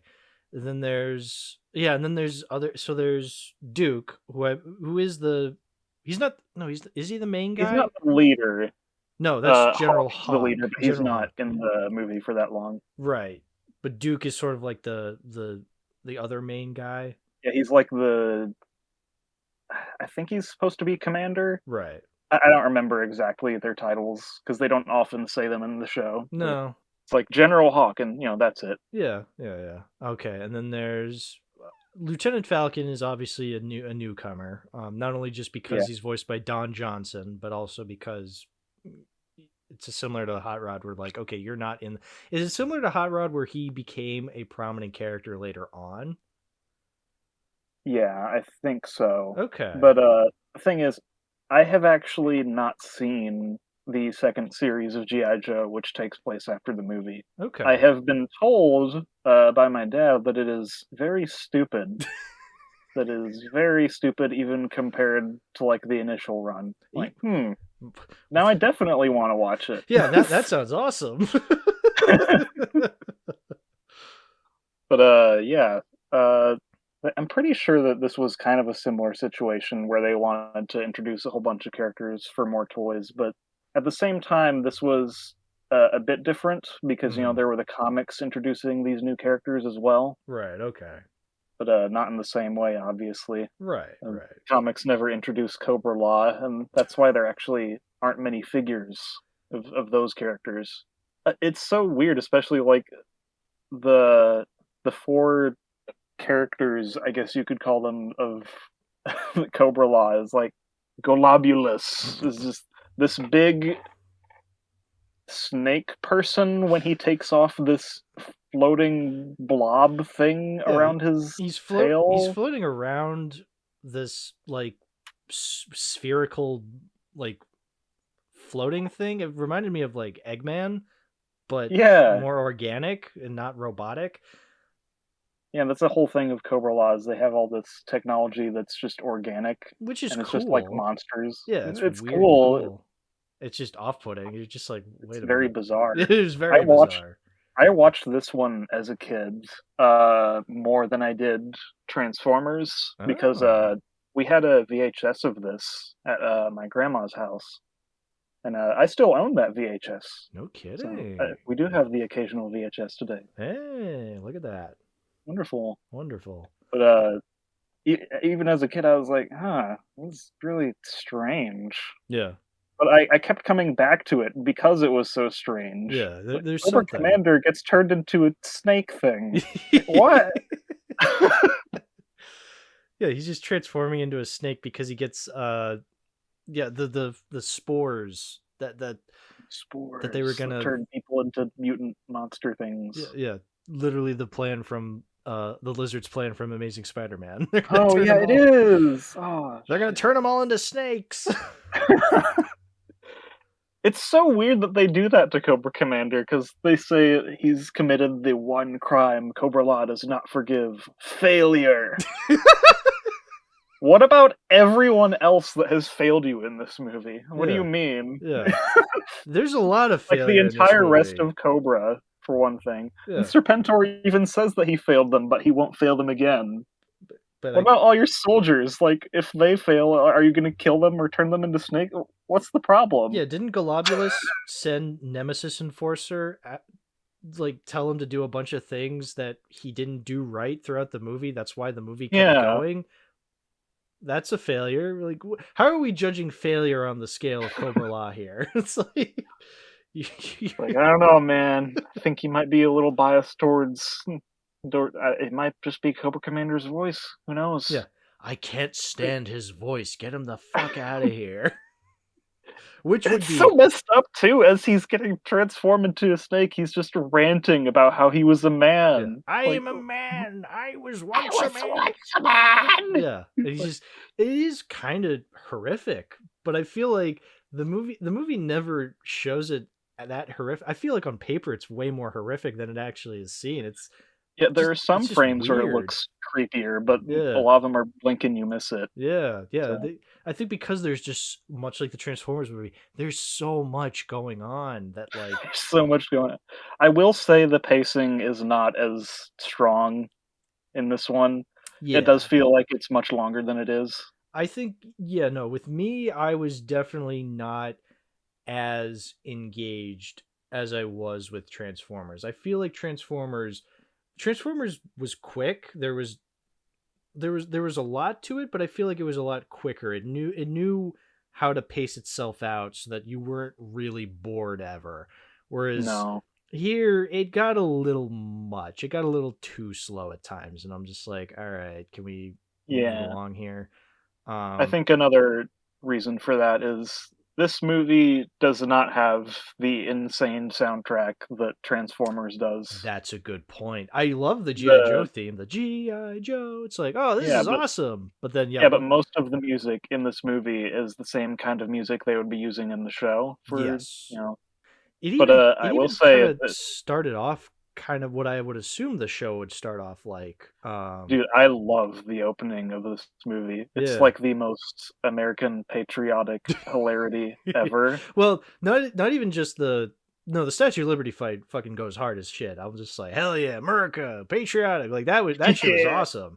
But I'm talking like once they've established everything, like once the plot actually kicks off, quote unquote, when they're just doing the credits and they're kind of splicing in between shots of, I think that's what was her name? The fucking snake lady. Pythona. Python. Yeah. Python. That's right, Pythona. Yeah, Pythona. She's just this creepy snake person lady that can do whatever the plot wants to her at the moment. Yeah, exactly. But yeah, no, she's like sneaking in, and they have, I don't know, the intro kind of like that part of the intro kind of reminded me of what I would assume how the show would open, where it's just showing credits, like the TV show credits. Yeah. So it didn't really feel as cinematic as the Transformers movie did. Yeah, again, I think there was definitely a smaller budget for this one. Again, the opening at the Statue of Liberty, holy shit, dude! Like, fuck America, It's fuck wonderful. yeah, that was awesome. But I feel like the rest of the movie, and look, there were times where it definitely did feel cinematic. I feel like Duke's not death was definitely shot pretty well. It's just that then they added, oh, he's in a coma. It's like, oh, well, now this is lame. So yeah, you ruined it. Yeah. You wrecked it. Because you had like the gigantic fireball to create like these harsh shadows. Like that was cool. But then, yeah, it's just like, oh, he just got stabbed. Yeah, the blood, that was cool. But yeah, he's in a coma. Just wrecked it. All I'm asking for is total perfection. Yeah. So, but even then, I don't know, there's something even kind of inherently funny about them backtracking on the death thing. I feel like in an objective sense, I feel like there's some hilarity to that they're just like, he's in a coma, and you're just like, come on. And then at the very end, where they're just like, Duke's gonna be okay. We're not gonna show him at all, but we're just take our word for it. We swear he's okay. It's especially funny because that worked on me as a kid for some stupid reason.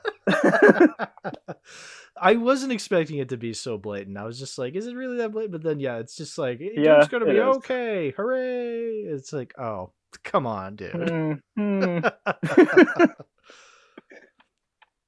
remember watching both of these movies. I just sat down, put them in my PS4. I thought about watching them with the audio commentaries this time, and I was like, I don't know. These movies are so silly. I want to just go through the whole thing again. Yeah, it's weird that like G.I. Joe is like a much more grounded concept than Transformers is.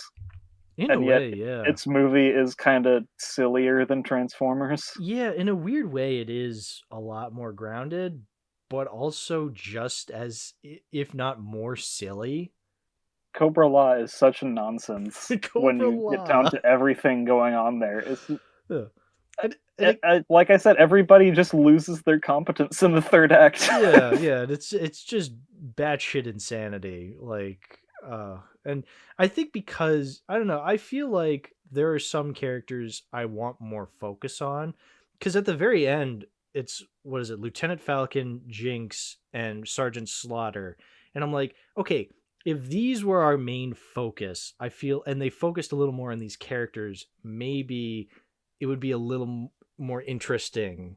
I feel, or I feel like it would got definitely the same sort of problem where it's just going all over the place through all these different things. And it doesn't make it all very substantive. Yeah, no, because at least with Transformers the movie, you're going to different planets, and so you're getting different set pieces. Whereas here, you're just on Earth, and then with that, you're just in these either giant bases, or you're in Cobra Law, or you're in these gigantic fields where they're just fighting each other just cause. Yeah, it's not as visually interesting.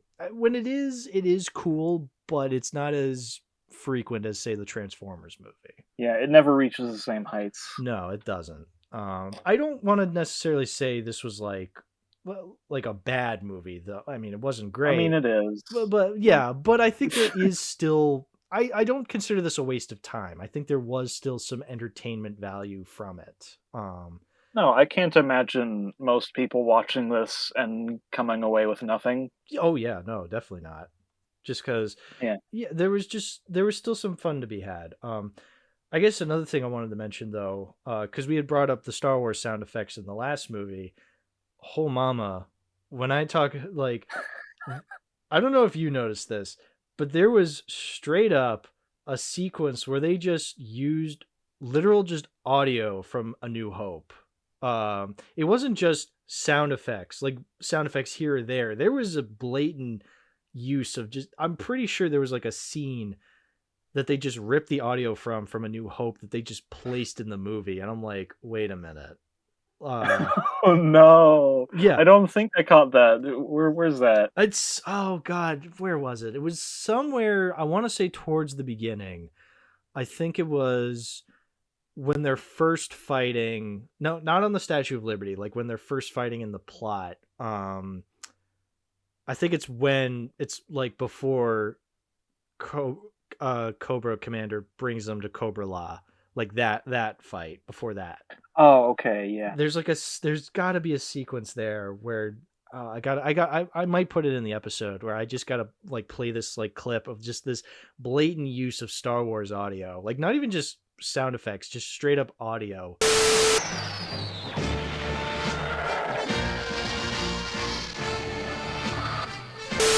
Oh no. I don't know. It really caught me off guard. I was like, wait a minute. Like I understand using sound effects like here and there, like we said, the lightsaber sound effects or the speeder sounds or whatever. Like it's like, okay, it's a 80s sci-fi Saturday morning cartoon movie. It's like, okay, you're going to be using some similar sound effects. That's fine. But it was really blatant. Oh yeah. So, you know, what's funny is I think they might have introduced more characters in this one than they did in Transformers. I can believe that. Yeah, cuz so it's maybe there's Lieutenant Falcon. I can't count, but you know. There's Jinx, the ninja lady who fights better when she's blind. Okay. Yeah. Does that make sense? Yeah. There's the guy, the black guy who talks about playing Big Lob, yeah. Big Lob, yeah. He talks about playing basketball. He like treats fighting as like basketball, where he's just like he shoots, he scores, and he throws a grenade. Yeah. That scene's really funny. It's just, it's so funny. His name is funny to me, Big Lob. That sounds like another sort of Smiling Friends name. Yeah, Big Lob. Big Lob. Globulous. that will never not be funny. Globulous. No. But there's Chuckles, the mute guy, the big dude. He's not mute. He just never speaks. He just doesn't talk. He's just. I don't know why that's the case, because he does speak. But... he speaks in like what, the show or I'm pretty sure. Yeah, I know he speaks in the comics. Oh, he speaks in the comics. Because like you already have Snake Eyes. Snake Eyes doesn't talk. Okay, yeah. Or you know he shouldn't. Oh, he should. But he did.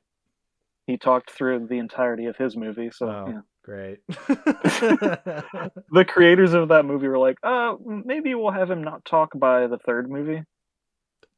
Oh, okay. That implying you're gonna have a third movie? Like what? Y'all ain't getting two. I don't know what you're talking about. You barely got one. The next G.I. Joe movie is going to be a Transformers crossover. Ooh, that's cool. It's a special. I didn't know that you didn't know about this. I'm sorry, but the end of Rise of the Beasts, the main character of that movie talks to like a general dude who was earlier in the film, I think. Maybe it was, I don't know if it was a general or something. That movie like phases in and out of my brain. But the end of it, he reveals this covert underground base, and he gives him his card, and on the back of it says G.I. Joe. And for some reason it has the symbol that they use for the movies, like the 2000s ones, where it's like an eagle thing. Oh. Well, and doesn't that's odd. Doesn't the recent Rise of the Beast movie take place in like the 90s? Because I think. I remember being in like the theater and like a Rise of the Beast trailer starts, and then just like the Yeah. first shot is of the Twin Towers, and it's just like, Yeah. It's like, well, I know we're not post 2001 in this movie. Yeah. Those new Transformers movies, man. Bumblebee is like fine from what I remember. The opening of Bumblebee is like incredible, and everything else is just like E.T. but not. But Rise of the Beast is like really terrible. But both of these movies are so insecure on whether or not they should be canon or not canon to Bayformers. Like guys, Bayformers is done. Yeah. People don't like it anymore. Yeah. There's some people out there like, oh, they're super fun. I'm like, shh. Go hide in your dark little corner. Yeah. Okay, No, it's okay. It's over. It's over. Don't worry. I feel the same way about the Amazing Spider-Man people. Oh yeah, we were just talking about that last episode. How we're just like how I was remembering when No Way Home came out, and people were just like, "Yeah, maybe the Amazing Spider-Man 2 wasn't that bad." It's like, no. Let's not kid ourselves. Both of those movies are horrible. Yeah, they're not very good. They're fun to an extent, but let's not kid ourselves. I think they're fun, but I will not defend them as anything good. No. It's weird how history keeps repeating itself like that. Like, people did the same thing with Spider-Man 3 and the Star Wars prequels. Yeah. Like, oh, they're good now. I'm like, no. Just because new stuff is worse doesn't mean this is good. What do you mean? Exactly. No. So, well, let me just say that now I'm excited to see this Transformers and G.I. Joe crossover, because I'm excited to see it. It's going to be terrible. Yeah.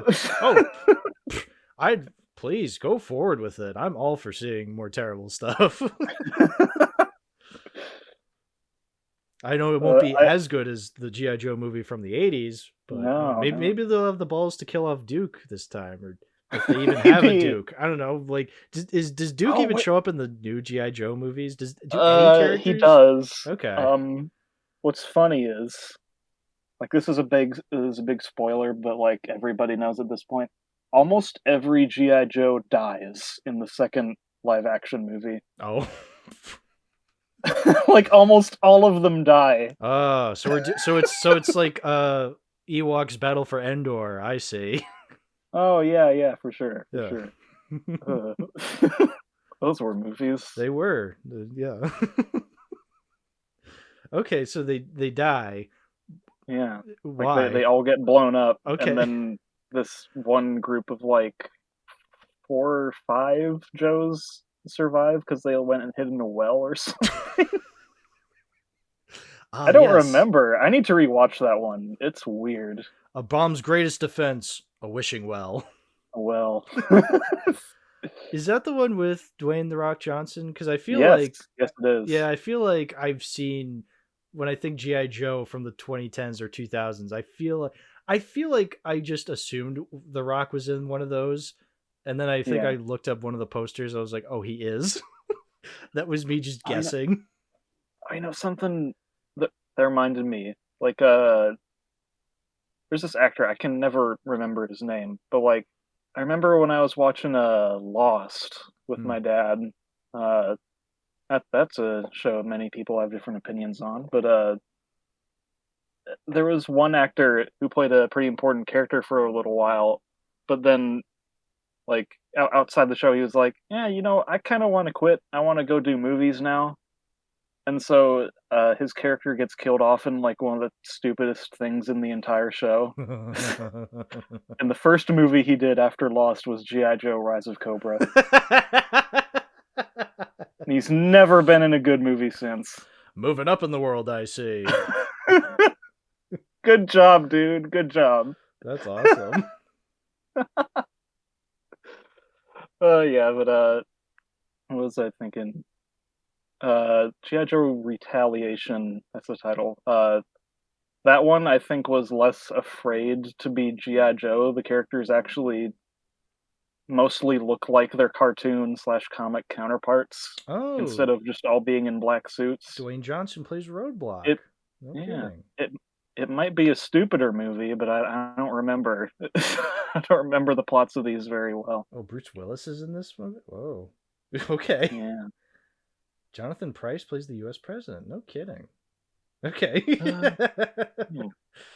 They actually, oh, I didn't even think about the fact that in this GI Joe the movie, a cartoon one is just Snake Eyes is one of the most prevalent characters in GI Joe. He's barely in this movie. I was gonna say I don't remember Snake Eyes being in this.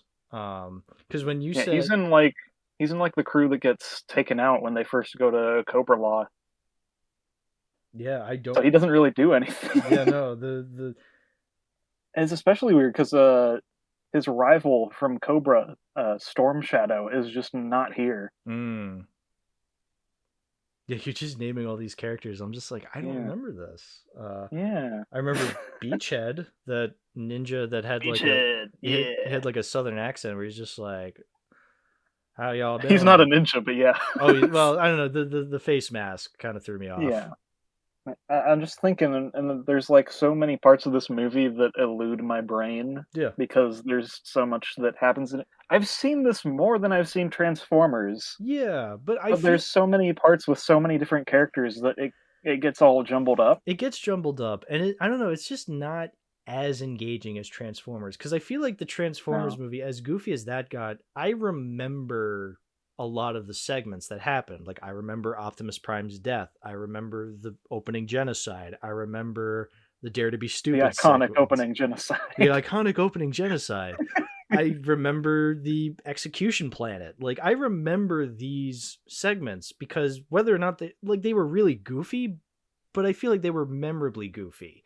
Whereas I feel like Yeah. here, I'm like trying to remember different sequences. Like I said, there was that like part where they blatantly used Star Wars audio. I can't really remember where they used it. Yeah. Um, But I think it's just like there's a lot of goofing around with very yeah, basic plot stuff. Like yeah, the Joes just happen to have created this machine that can possibly solve the energy crisis. yeah. It's called the And they're BET. like and Cobra Law's like, "Hey, we need that." And so a lot of the movie is spent on Cobra trying to get their hands on that. Yeah. It's just like, it's not as interesting really. No, it's really not. I There were moments where I was just like, "Oh, that's funny. That's cute." But yeah, no, it was not as engaging. I feel like there is a little less to be had than say the Transformers movie. Like the Transformers Yeah, movie really shocked me at how much I enjoyed it. Whereas here I was like, there's parts I like, but I can't say I'm as impressed. no. It's like Transformers the movie, but just lesser Yeah. in every way, really. Yeah, and like you said, it definitely does feel like it was there was more interference with it, with the uh Transformers movie being so controversial. So then they're just like, Duke didn't actually die. It's just like, oh, great. Mm, you made it worse. You made it worse. And then yeah, the whole And even then, that wouldn't have been as controversial because people weren't super attached to GI Joe characters, really. yeah. And I feel like people might have been upset if it had been Snake Eyes, but I think that's it. yeah. Yeah, and even then, like, but even still, the stuff that was there to begin with Globulus showing up being like, I implanted your ideas to make Serpentor, fucking all the DNA of history's greatest monsters. It's just like, really? Like that's stupid. But I Mm. mean, I mean, not that stupid wasn't already there. It's just that No, this is pushing it, like really, really pushing it. very much so. And that's saying something because there was already ridiculous stuff that happened in the show. Yeah, exactly. There's the third big. Actually, there's just like the DVDs I have for this. I have these 5 DVDs that came in 5 different play sets. All these characters that were in the episodes contained. Pretty neat stuff. But Mm. the first one was this micro series before the initial show that revolves around Cobra's mass device. which allows mass teleportation of anything to anywhere. Like, that's pretty wild. Yeah. And then it gets even more wild because the second micro series is The Revenge of Cobra. And they have the Weather Dominator, which literally controls weather anywhere. And it's funny, like, these first three are very similar, where Cobra has a big device that does this massively incredible thing across the world, and then it gets blown up and they have to find the pieces, and that's it, really. Like, the third one is a Pyramid of Darkness, where they have these giant energy cubes that they put around in a pyramid across the world. And when they turn it on, all energy in the world goes off. That one is such an insane arc. I highly recommend that one. It is so funny. That sounds awesome. Yeah. See, because here's the thing. I don't hate this movie. I think it is goofy and out there and just plain silly. I just don't think it's as entertainingly constant as the Transformers movie was. For sure. So I don't consider this a waste of time. I think this was you know what, this would definitely benefit from watching with friends. Yeah, absolutely. I feel like Transformers would also benefit, but I feel like I still got something out of it watching it on my own. Yeah. Whereas I feel like watching this with friends would probably be a lot more entertaining. Yeah. I think this movie, as stupid and ridiculous as it is, I think it also deserves to get some recognition now. I mean, because like, people have come around on Transformers and people really like it. And I've seen that some people like G.I. Joe now, but its impact is nowhere near as impressive. Yeah, no. Letterboxd doesn't even have a background for this movie. It's a shame. Yeah, but, I noticed that. This one doesn't have a backdrop. So sad. Yeah, but, no, I think so. So the way I watched this movie, the way I watched Transformers the movie, which it was really difficult to find because it's not streaming anywhere really. It's just accessible. free on YouTube. Yeah, well, I didn't know that at Yeah. first. I just assumed that it was like not gonna be there because every time I try to find something on YouTube, I always go nowhere, or it's just not anywhere. So I'm just like, you know what, I'm not even gonna try with YouTube, which was my mistake. And so the site I did find Transformers on was buffery as fuck, and I'm just like, shit. Oh, it was terrible. It was so terrible. I was so pissed because I'm just like, oh, this is actively ruining everything. But then I discovered, G.I. Joe on YouTube. It's like there's several uploads of it being like G.I. Joe the movie in 4K. It's just like, oh, this is awesome. And it's like, oh, Transformers was here the whole time. So I'm kicking myself. I was such an idiot. But anyway, so I found G.I. Joe. One time you don't look. I know, the one time I don't look.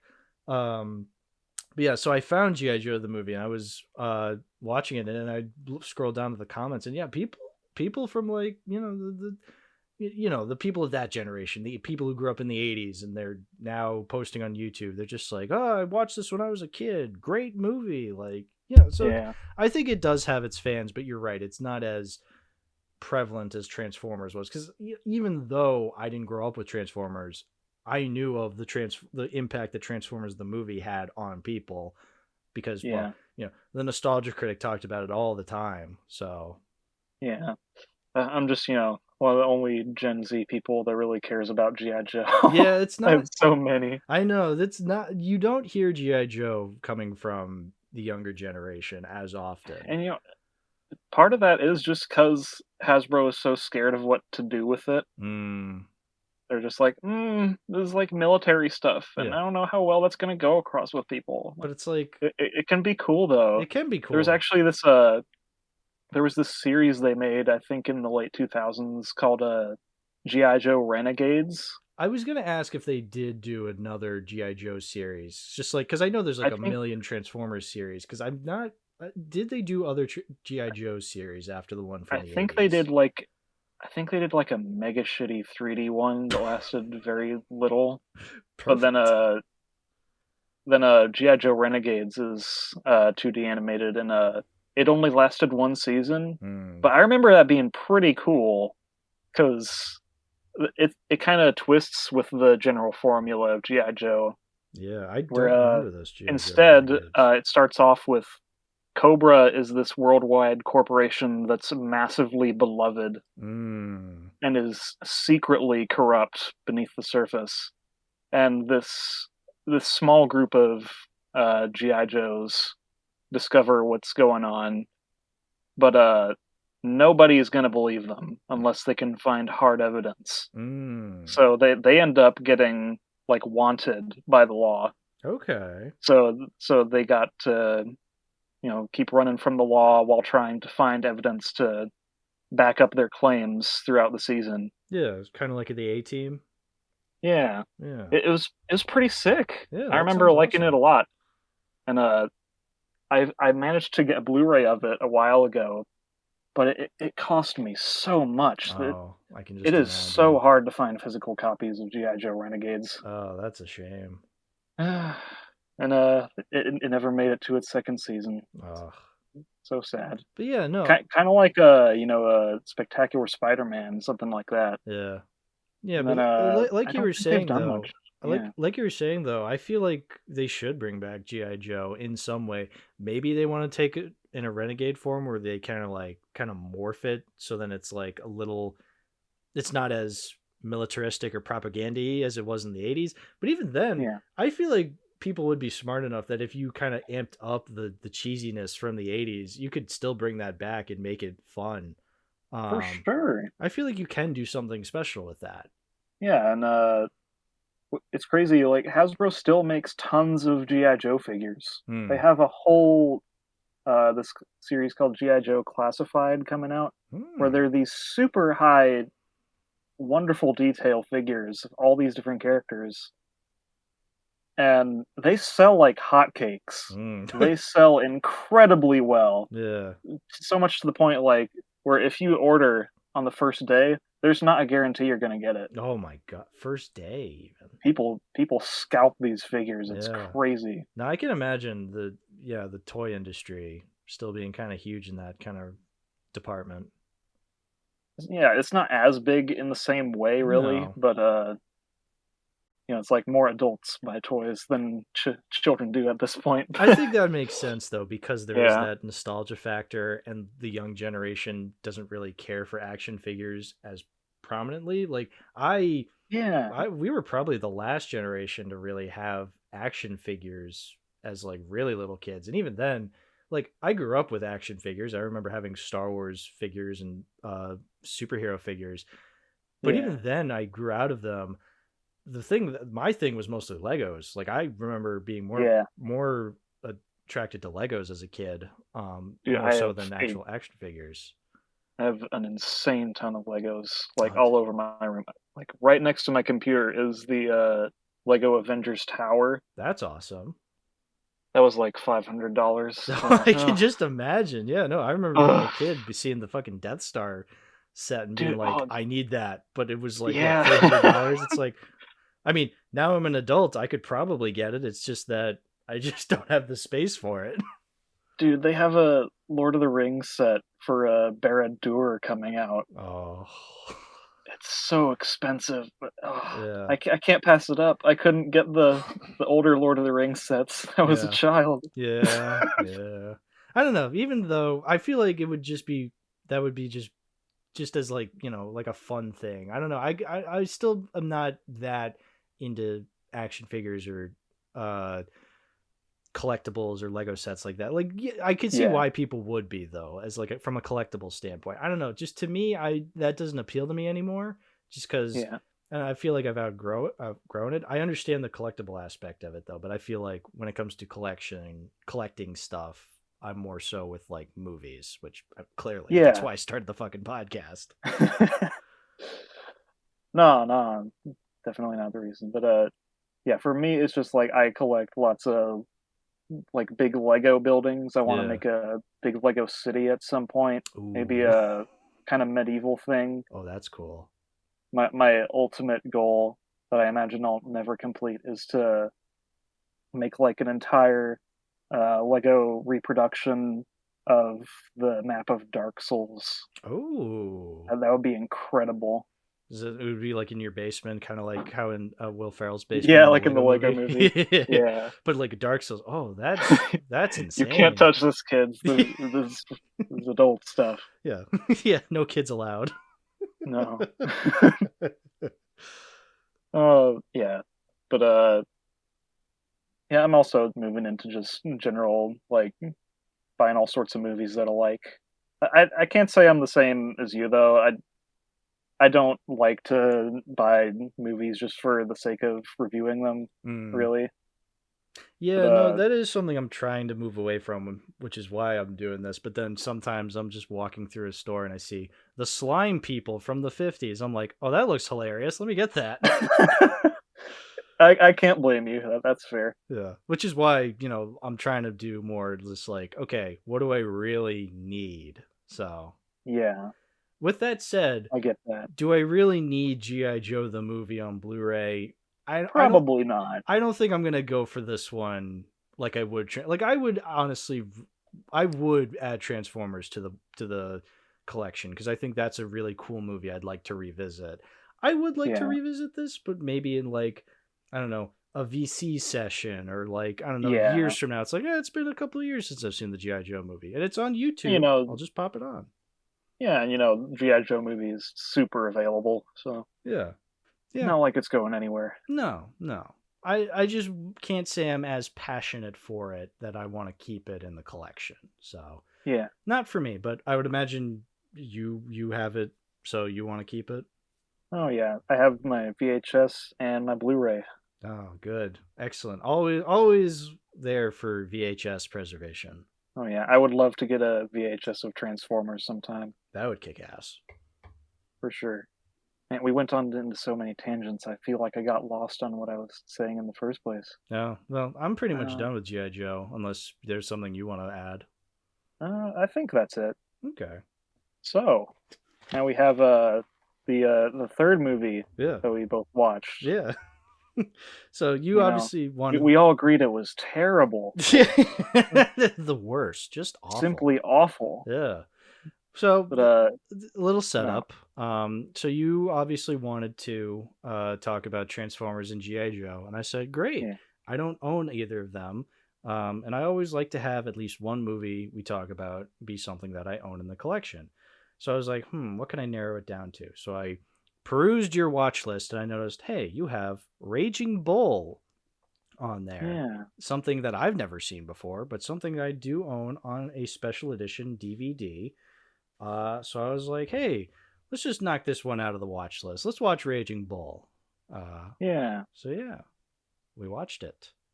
Another movie from the 80s. Yeah. I love the 80s so much. Yeah. Best timeline ever. Good timeline. What am I saying? Era. Well, yeah. There is some timeline where the 80s never ended, so. Oh, man. Wish I was there. Yeah. so yeah. Raging Bull, very good. Yeah. Easily the best movie that we watched. So I don't think it's really a contest. No. I definitely did get the most out of this one, I'd say, on a personal level.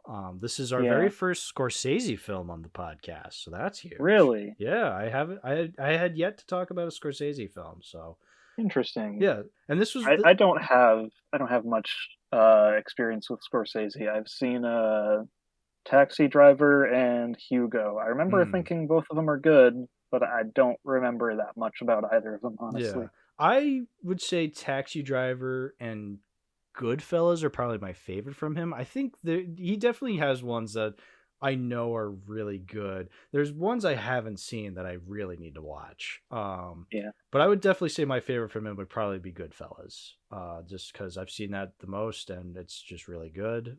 Taxi Driver was really good from what I remember. But yeah, Raging Bull was one I had yet to see from him. So I was very much looking forward to this. And let me just say, it was not at all what I was expecting. No, me either, really. Yeah. Like, I wasn't expecting like a straight up sports movie because I've been doing some research and that Well, yeah. this is considered a sports movie, quote unquote. So I definitely wasn't expecting Yeah, it that. doesn't feel like No, that. It doesn't really. I was definitely expecting like a Scorsese character piece where it's more so it's not really about the boxing, it's about the guy who is the boxer. Um, but with that said, I was really floored by just how much of a piece of fucking garbage this main character is. Jeez. So I don't know, that really did catch me off guard because here's the thing. Not that I'm not surprised that a main character in a Scorsese film is a piece of shit because he does cover a lot Yeah. of those. He covers a lot of like these real life criminals or these like really horrible people, so to say. They're gangsters, mobs. That's why that's one of the stereotypes of him is that he makes Yeah, it's the gangster meme. films. Yeah, it's the meme, Yeah. exactly. And not that I was surprised that like the main character of a very famous film is in fact a piece of shit because I'm also used to that. I'm used to characters in movies being flawed, being horrible people when you really get down to the nitty-gritty of it all. Like, my favorite show of all time is The Sopranos. Tony Soprano, the main Yeah. character of that show, kind of a mean guy to say the least. Um so that's not the part that surprised me. The part that surprised me that like is that Jake LaMotta is so horrible.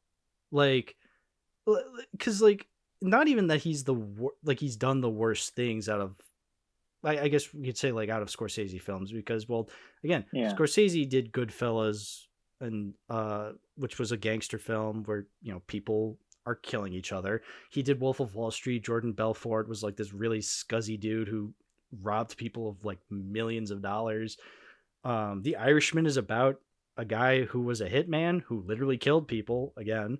So you have all these like objectively speaking way worse crimes than Jake LaMotta. Like Yeah. Jake But then LaMotta, you have then you have Jake, who's this person who keeps convincing himself that things are much worse than they are, and he yes, has to do something about it, no yeah, matter how bad it is.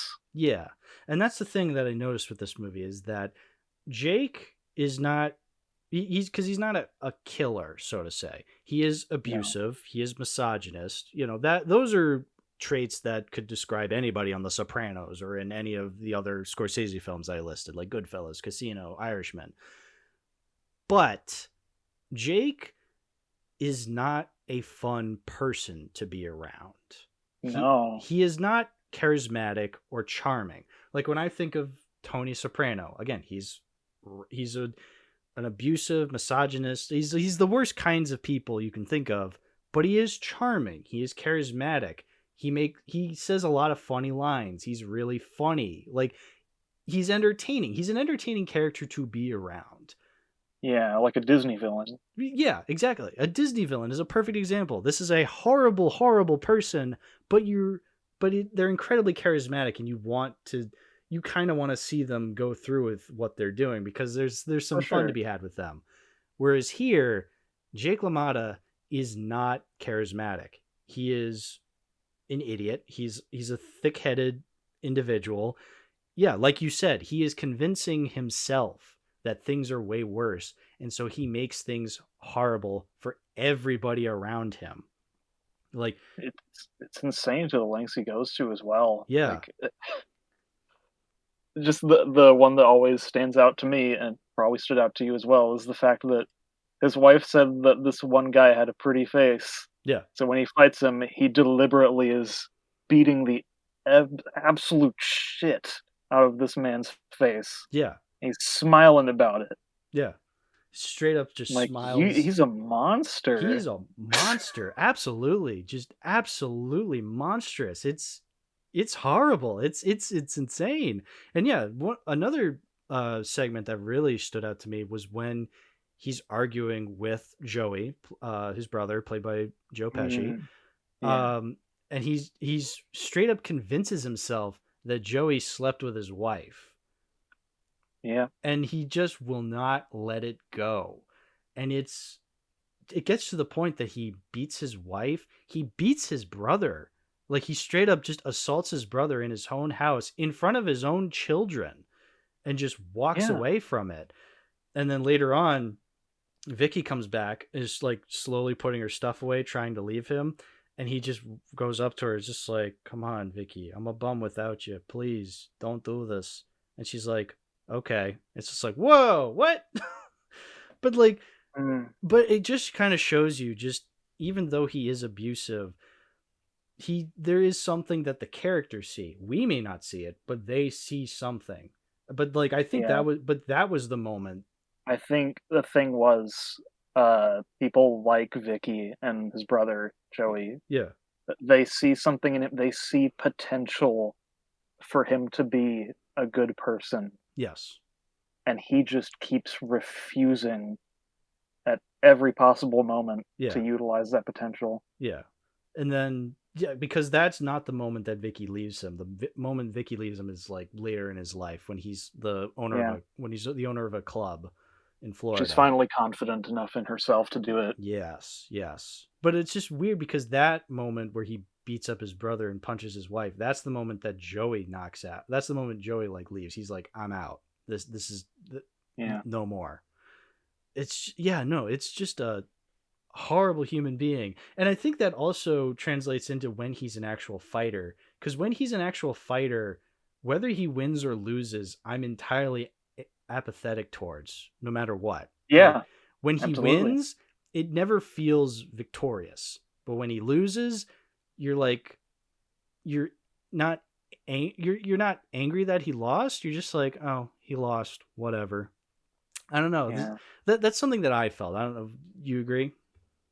I would agree, and it's just like I'm not like super experienced with boxing movies. I've seen all the Rocky and Creed movies, but that's it, I Hmm. think. I've never seen any of And them actually. really, Yeah, no, that's Rocky's like one of the big like the big cinema franchises. I've never seen any of them of. I've, man, not even the Creed movies. that's interesting. I really love the first two Rocky movies. Yeah, I Rocky 2, like that one specifically, inspired me to become a better person. It was oh lovely. But yeah, I had a yeah, math this is an teacher and extremely different movie to Rocky. Like, Rocky is in a very simple underdog story. It takes place over a short amount of time. This is like, sure, Jake LaMotta is an underdog, but not yes. one that anyone, if they know him, wants to root for, really. Yeah. Well, I was thinking about that because the whole underdog aspect, cuz I was like watching it and I remember reading up about it. Yeah, people consider him a underdog and I was like, yeah, but this isn't the classic underdog, but that's intentional No. because when you think of an underdog, you're inherently thinking, "Oh, the guy you're supposed to root for because the greater he gets the greater victory, when everybody's against him." Like in every sports movie, it's the underdog. It's a Yeah. cliche. Whereas I feel like this is very much a deconstruction of that underdog story by showing by pretty much just showing the main character as this really detestable person. And I was just thinking about this because with the whole underdog aspect, uh, that could be applied to Syndrome in The Incredibles, the whole kind of deconstruction of the underdog archetype, how it's Yeah. this character, this character is by definition an underdog, but you don't really want to root for him. But I feel like even Syndrome has way more charisma and charm than Jake LaMotta because he's fun. Like I think Syndrome is a Yeah. really great character to follow along. Absolutely. Really great character. But even that, I'm not even really trying to say that Jake LaMotta is an awful character written wise. No. I'm saying he's horrible. It's intentionally so that he's horrible. But I Yeah. feel like I've It's never. just this is not like a very entertaining movie to watch. No, it's This a is little. extremely hard. It was hard at times to watch, which I know is intentional, which I'm not Yeah. always for, but I feel like this time, I think because it really commits to just showing this guy is such a piece of shit that it really became fascinating after a while. I'm just like, wow, they're actually going this far. I gotta commend them for that. Yeah, I respect it. Because it would not be an easy thing to, it's clearly does not seem like it would be an easy thing to get across. I mean, clearly it succeeded because, I mean, from what I've seen, a lot of people love this movie, which I think is really impressive. I feel like that's probably what caught me off guard with it mostly, is because the fact that this character is so unlikable, and yet people still just still love this movie no matter what. Yeah. And I totally understand as well. I think part of it has to do with how the movie, it's styled like a home movie sort of. If I remember it, I think this was shot on film, which I don't remember if that was commonplace at the time or not. It definitely was, because it was the 80s. Digital wasn't a thing yet. So okay, yeah, digital. I'm not. Listen, I love movies, but I am so lacking in lots of history. It's crazy. But, no, I know. I'm not as knowledgeable as it is too. I'm literally just trying to remember, because I remember the big thing was that I think it was Attack of the Clones was like the very first film to be entirely shot digitally. Like that was when. Really? Okay. That was when that makes sense, it was actually. kind of the trend. Yeah. Well, because I remember reading that in like my big Star Wars fact book, and like that didn't really click with me. I'm just like, oh, that's cool. But like now that I'm an adult and I understand the difference between film and digital, it's like, okay, now I understand. Because they were saying like, no, it's not even just the first Star Wars film to be filmed digitally, like the first film ever to be filmed entirely digitally. So yeah, the prequels were groundbreaking. They broke new ground. Yeah. Oh. But yeah, and I think it goes back to what you're saying. Like the fact the film is so intense, is what gives a lot of people such respect for it. Yes. And I think that especially applies into the way that the boxing matches are shot. It's not the same as it is in Rocky and Creed. I don't remember enough about them, but they're not like this, where it's extremely up close in the action, in your face.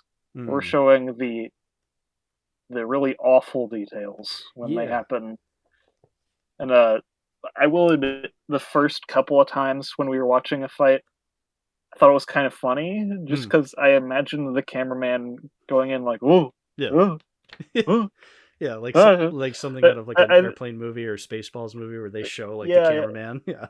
Here, it made me think of this clip. I'll link it in the. Here you go. It made me think of this.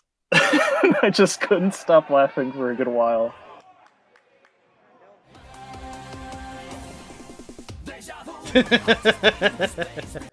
That's great.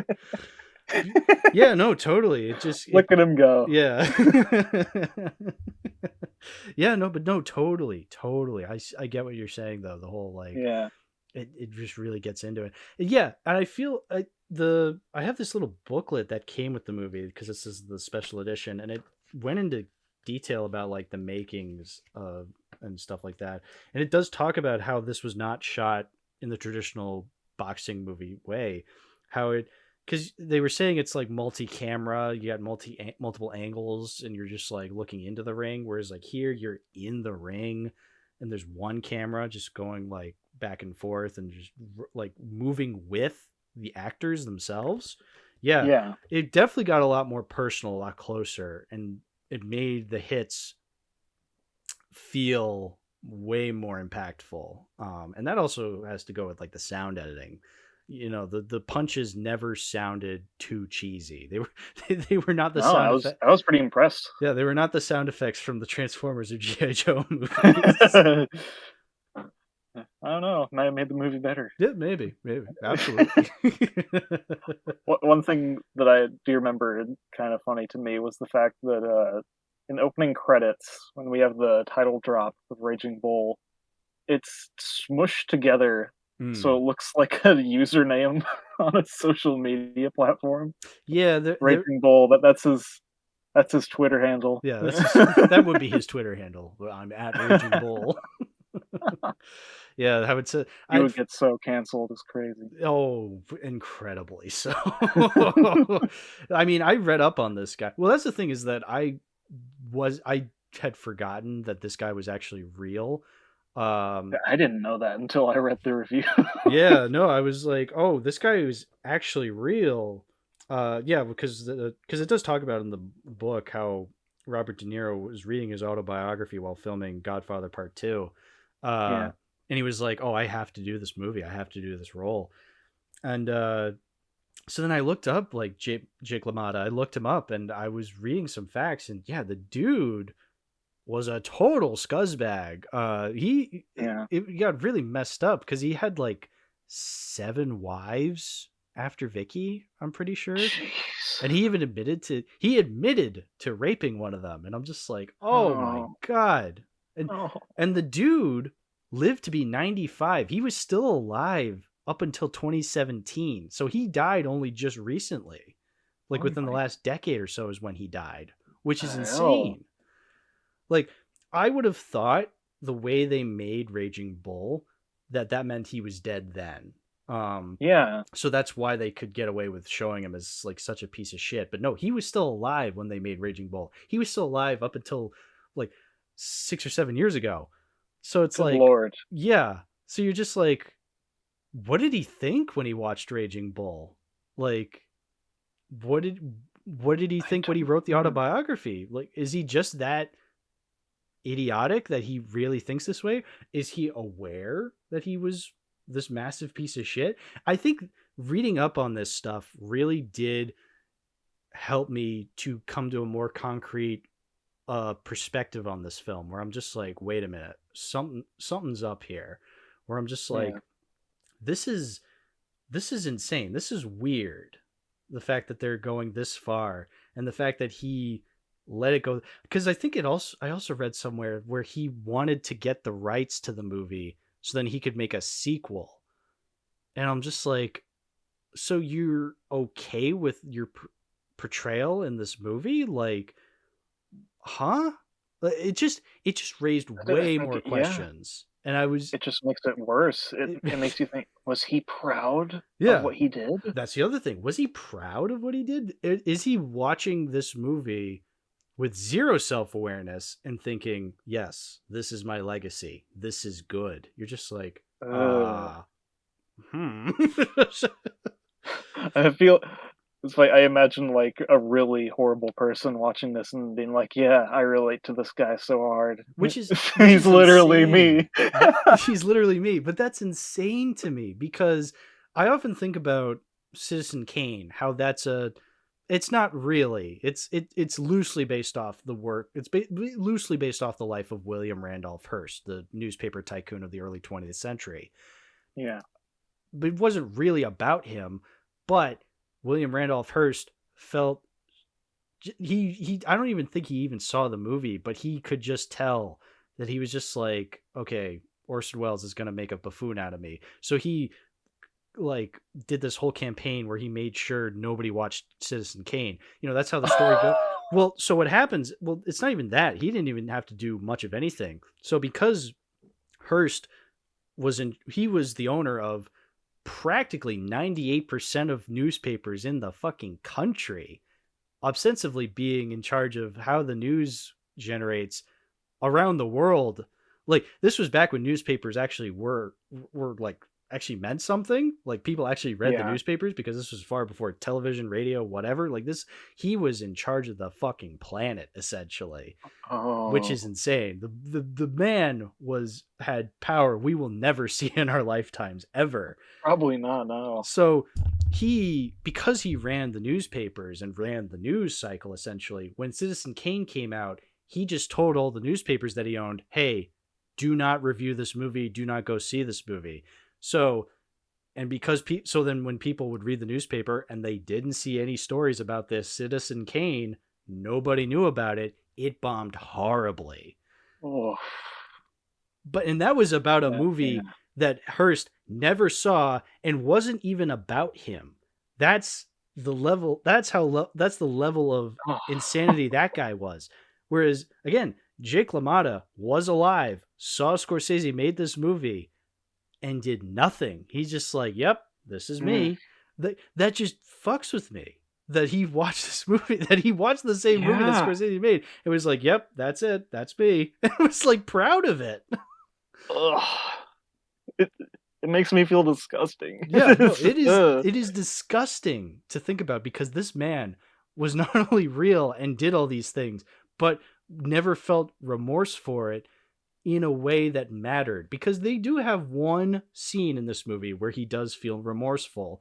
That's when he's thrown in jail after introducing some men to a 14-year-old. You know, so that's literally Twitter. Yeah. Hello. I was just thinking of like, so this is where Major Klug lives.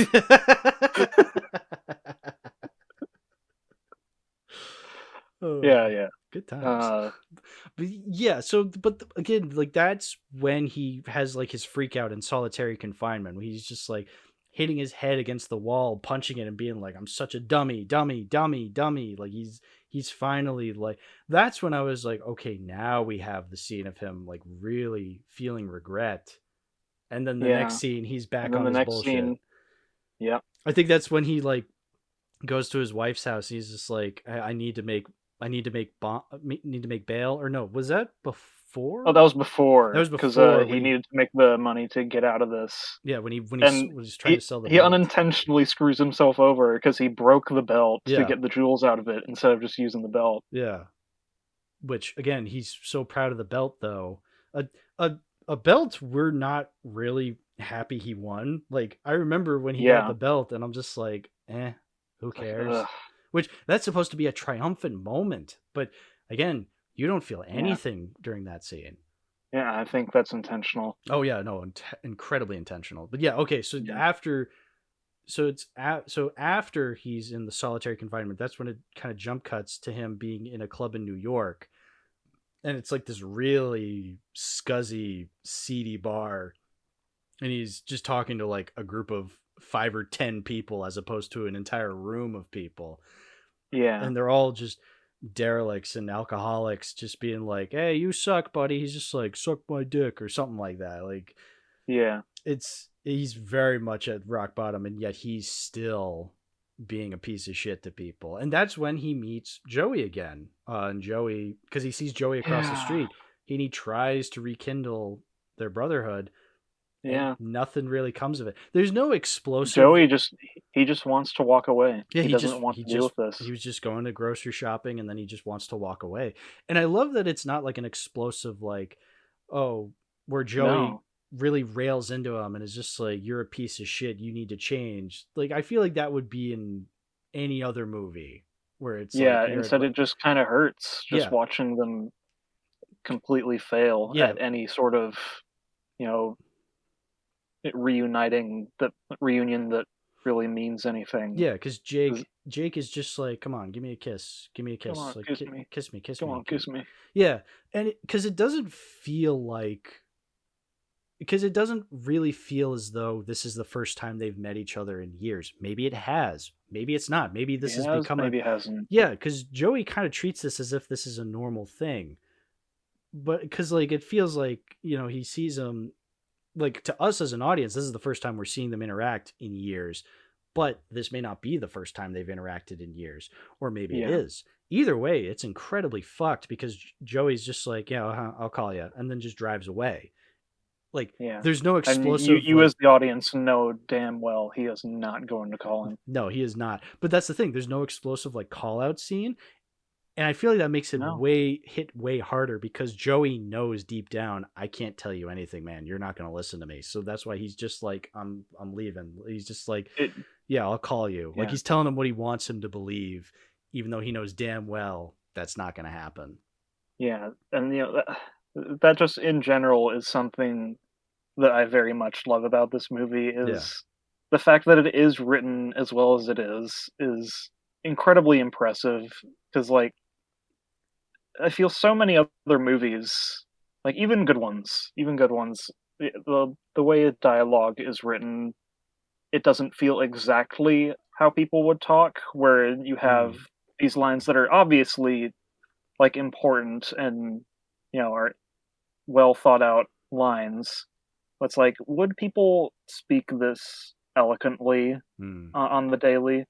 But there's a whole lot of, occasional stuttering and different gasps between breaths and stuff going on in this movie. It feels so much more like this is real. Yeah. Like you know what I mean. Yeah, There's no. lots of people just who don't know exactly what they're trying to say, can't put it into words at the moment. Absolutely. Yeah, the way we're talking. Like we're saying like a lot, we're saying a lot because we're talking naturally. Whereas that doesn't really make for entertaining filmmaking. You want your characters to be quirky and amazing and really clever. So you're going to write these really elaborate lines and really poignant works of writing in a film to make people really love it. But yes, there is that, but it can come across as too manufactured and you're just like, okay, nobody talks like this. So you really need that balance. Another thing about that was there's a lot of swearing in this movie. Yeah. But it never feels like unnatural. Like, no. This is how people talk.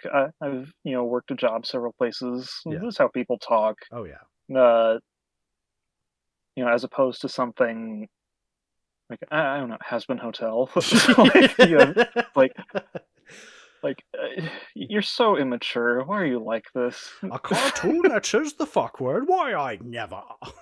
I remember I watched an episode of Peacemaker with some friends a while ago because one of my friends is like, "Oh, it's really good." I'm like, I kind of doubt it, but okay, we'll give it a shot. We'll give it a shot. We watch episode 1 and it's terrible. It is so bad, especially with that. It feels it's like, oh, we're not restrained at all. We can say fuck all we want. Fuck. Yeah. Oh my word. Yeah, it was really bad, and it's I really liked Peacemaker in the movie. That's a shame. Yeah. No, that's the thing though, is because Scorsese does have a lot of swearing in his films, obviously, because he makes a lot of films about these like horrible people. Like, I'm pretty sure Wolf of Wall Street holds the record for most F-bombs in a movie.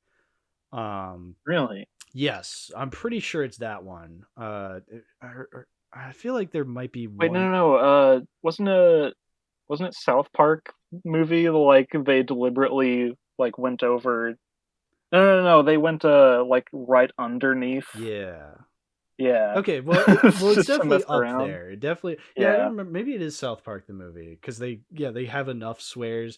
Because like if they had like one more, they'd get an X rating, and so they only did, I remember just enough to make it into an R rating, which is hilarious. Oh, that's awesome. For sure. But yeah, no, but it has to. I know a lot of his movies are up there as like some of the movies that have the most like F-bombs, and it's just F-bombs, might I add. Like, that's not including any other swears. But you're right, there is a lot of swearing. But you're right, it comes across way more naturally in something like this, something like Goodfellas, than it does in like Has Been, where it's, or like Peacemaker, where it definitely feels like, oh, we can say it. It's like, okay. Yeah, it also feels like these are the kind of people who would definitely be talking like this. Oh yeah, absolutely. More so than just like every character talks like this. Right. That's a huge difference. Not every character talks like that. That's a good point. Yeah. I also do like in the opening fight of the movie, it's clear that Jake should have won. The crowd is rioting while the Star Spangled Banner plays. Yeah. It's such a good juxtaposition. I love that. It's so good. Yeah. And you think it, and that does a pretty good job of like kind of subverting your expectations. I know, trigger words, but when he gets home, he's shown to be a horrifically bad husband. But you're right. Yeah, the whole the crowd is so angry that LaMotta didn't win. You're just like, oh, they love this guy. Like, he's a man of the people. And then you go the very first to his scene. Home, and it's like, ooh. He's just like, give me my fucking steak, and it's just like, dude, like, calm your tits. Like, chill. Yeah, he's so rude to his wife, and you're just like, all right, he's a raging misogynist. And then his brother comes over. You're just like, all right, maybe he can like be nice to his brother. And then he's just like, hey, hit me, punch me. You're just like, what? Like, Yeah. huh? Yeah. He's just as much of a piece of shit to his brother, his own flesh and blood. I'll say I do have like a few little nitpicks of this movie. Not even like flaws really, but I'm not a fan of sex scenes in movies for the most part. Okay. When he's with Vicky and he's like she's licking and kissing him all over, I'm like, oh yeah, she's like sucking on his chest hair. I'm just like, I don't want to watch this. Yeah, no, it's definitely not played for actually being like tantalizing. It's gross. No. I do find it funny that he's just like, no, I can't do this, and he walks away and he starts pouring ice water on his dick. Like, that's funny. That is kind of funny. Yeah. Yeah. Forgot about that. It is uncomfortable. I agree, and I feel like if you're not into seeing that, it can be a little weird. Yeah. I do like how uncomfortable it gets, but I can understand not everybody can connect with it. No, it's not even a flaw. It's just like, it's a personal thing. Of course. Yeah, of course. Although I do think there's one shot in this movie that just stood out as kind of stupid to me, where when he does bust into Joey's house and beats the crap out of him and his wife, I'm like, we have a shot of the kids right after it's over, and they're just kind of staring. Yeah. They're not even like super shocked or anything. They're just like, Yeah. Like, I feel like they would at least have their mouths open or something. Or they're kind of like in shock. Corner. Yeah, they're like trying. They're like, yeah. Because this isn't something that has happened before, so I feel like their reaction should be better than that. Yeah, and it doesn't. It's a blink and you miss it shot, but it's still like, no. But I know exactly the shot you're talking about. It was very much like, oh, kid actor in a movie. It does stand out because you're just because they don't look. Everyone else is so good. Yeah, they don't look shocked in the sense that they just witnessed an atrocity. They just are just standing there. Like, I'm sure there are people who'd be like, oh, you can interpret that as shock. It's just like, it's not.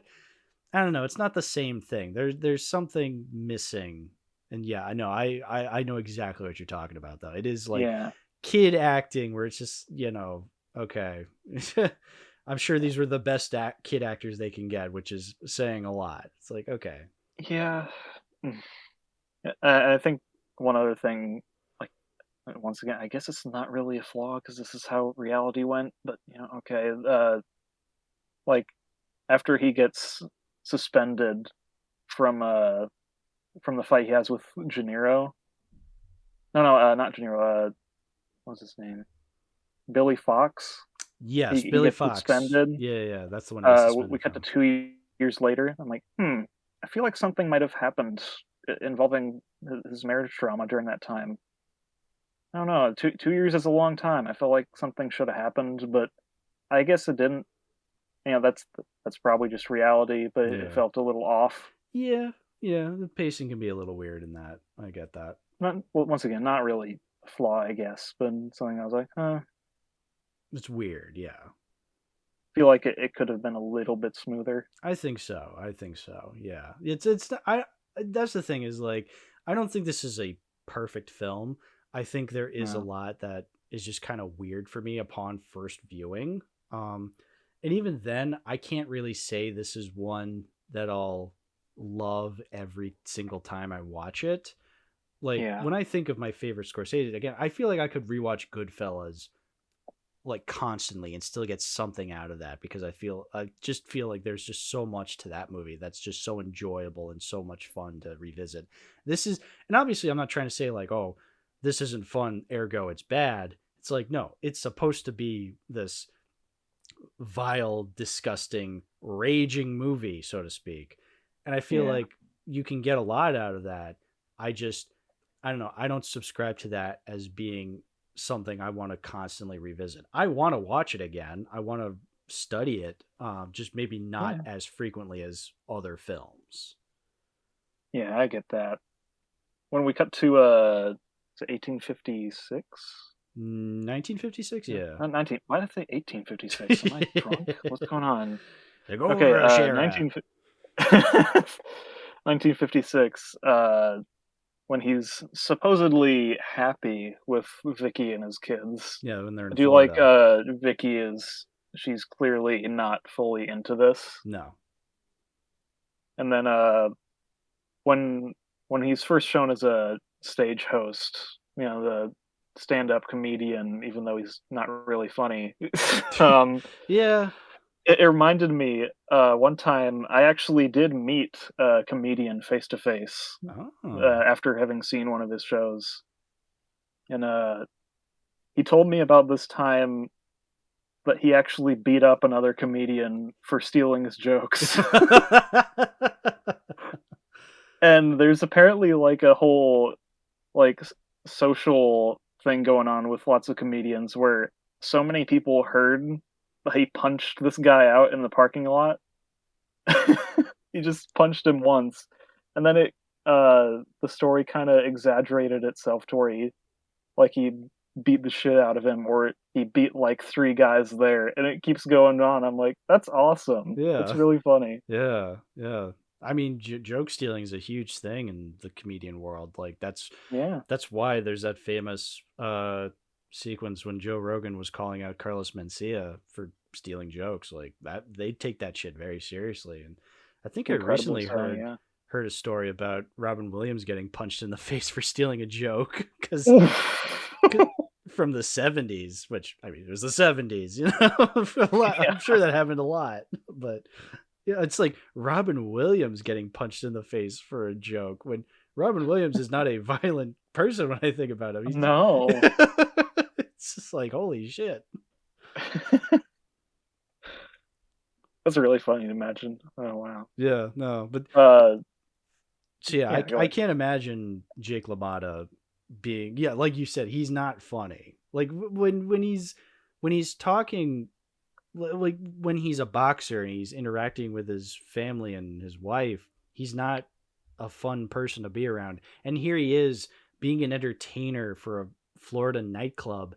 And yeah, his jokes are not funny. You can see what he's trying to do, but he does not have the charisma. He comes across as like super unfocused and just really all around just unlikable. There's that part where he goes up to what was it? It was the commissioner? No, it was like some Floridian politician and his wife, and he's just being kind of a dick to them, and they're just kind of they're getting. You can clearly see Yeah. them getting really uncomfortable as they're like laughing. They're just like, ha, ha, ha. Mm, Yeah. It got really uncomfortable.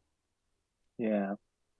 I think of the audience watching him in that like in SpongeBob. Let me find it. There it is. Oh, brother, this guy This guy stinks. stinks. Yeah. Yeah, which I feel like that would have really been painful for me to see because I get really Yeah. uncomfortable when it's like really awkward audiences like that. I feel like Hmm. even though nobody, it's not because people are laughing when he's first up there. I feel like that does still the uncomfortableness still comes off because it's pity laughter. You can tell where people are just like Yeah. ha ha ha Yeah. ha. It's like, oh, that's even worse because if nobody was laughing, maybe he could learn a lesson from that. Be like, oh, I'm not as charismatic as I think I am. But no, because they're laughing, that's feeding into his ego, ergo making him even worse. Yeah. Exactly. I have to ask. With one of his last lines in the movie, he speaks about how he could have been a contender. I'm like, is that what that's from?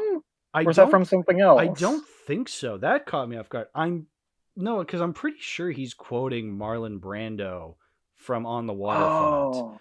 Oh, okay. Yeah. Okay, because I wasn't sure. I've never seen that. Yeah, no. So that's because like that's one of the famous Brando films is On the Waterfront, from like the Okay. 50s, and yeah, I guess that entire uh speech is in that movie, and here it is in this movie, but being quoted by Robert De Niro as Jake LaMotta, Yeah. which kind of I feel like thinking about it, that really kind of adds to his scuzziness, how he's just pretty much just lifting this it's this speech from another movie and kind of making it about himself. Because he does say, like, because the whole point of that speech is that the brother is complaining that, oh, you never took care of me. And that's what Jake is essentially saying to himself, trying to rationalize why Joey left, being like, you were supposed to be there. You were supposed to be the brother that takes care of me, or whatever he says. But like, Joey was there. You pushed him away. Like, it's him not being able to take responsibility for his own ego. Yeah, I'm sorry that you assaulted your own brother in his home in front of his wife and children. I don't know. I don't feel like that's something that he needed to be there for you to stop. Yeah, exactly. Or maybe just don't do it. Crazy idea. Don't assault someone. Crazy. Can't tell that to anyone in Hollywood. Come on. Yeah, exactly. Oh. Again, this dude lived to be 95. He died in 2017. Like 95. That's insane. Like it was insane because Roger Corman recently passed away. He lived to be 98, but that's a man who lived a full life. Because he spread joy as opposed to spreading misery like this guy did. It's insane.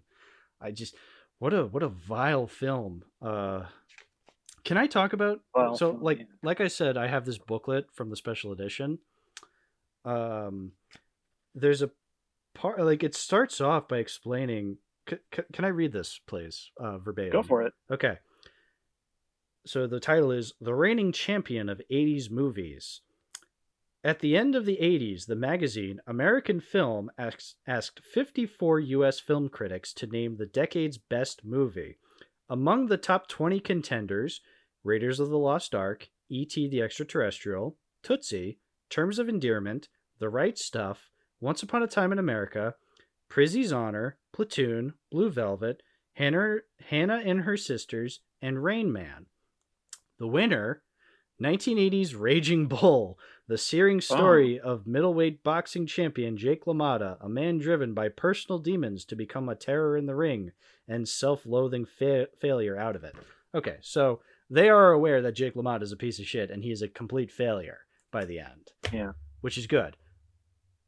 Now, I'm just going to say it. I disagree entirely. I don't think this is the greatest movie of the 1980s. No, I would never agree. Are you kidding me? Yeah. I think it's good. I would say I could see the argument of being top 100. But number one, no. No.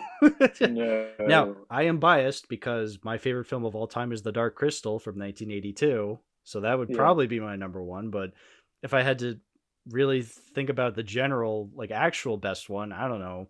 I could see the argument there's so many good ones. So many good ones. One of the Indiana Joneses, Back to the Future, The Shining. Like, just, I'd even say UHF is a better 80s film. Yeah, I was gonna say I haven't even seen most of the films that were listed there. Yeah. So, because like I was trying to find the list to kind of, because I was like, what is this magazine called American Film? Turns out it's the magazine that the American Film Institute ran from 1975 to 1992. So it didn't last very long considering magazine timelines.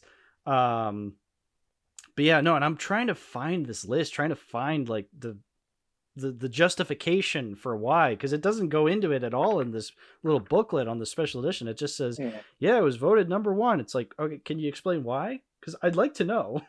And I can't for the life of me find the list officially. Like, it's not on the AFI, the American Film Institute's website.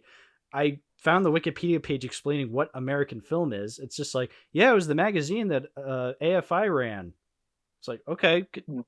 Can we go, like, it's just and then I'm like trying to find, like, okay, AFI's top movies of the 80s, and it's like, okay, yeah, I found like an IMDb list that only lists 8 films of the 20. It's like, where is this list? Where am I just not good at researching? Like, where is this list? I can't find it anywhere.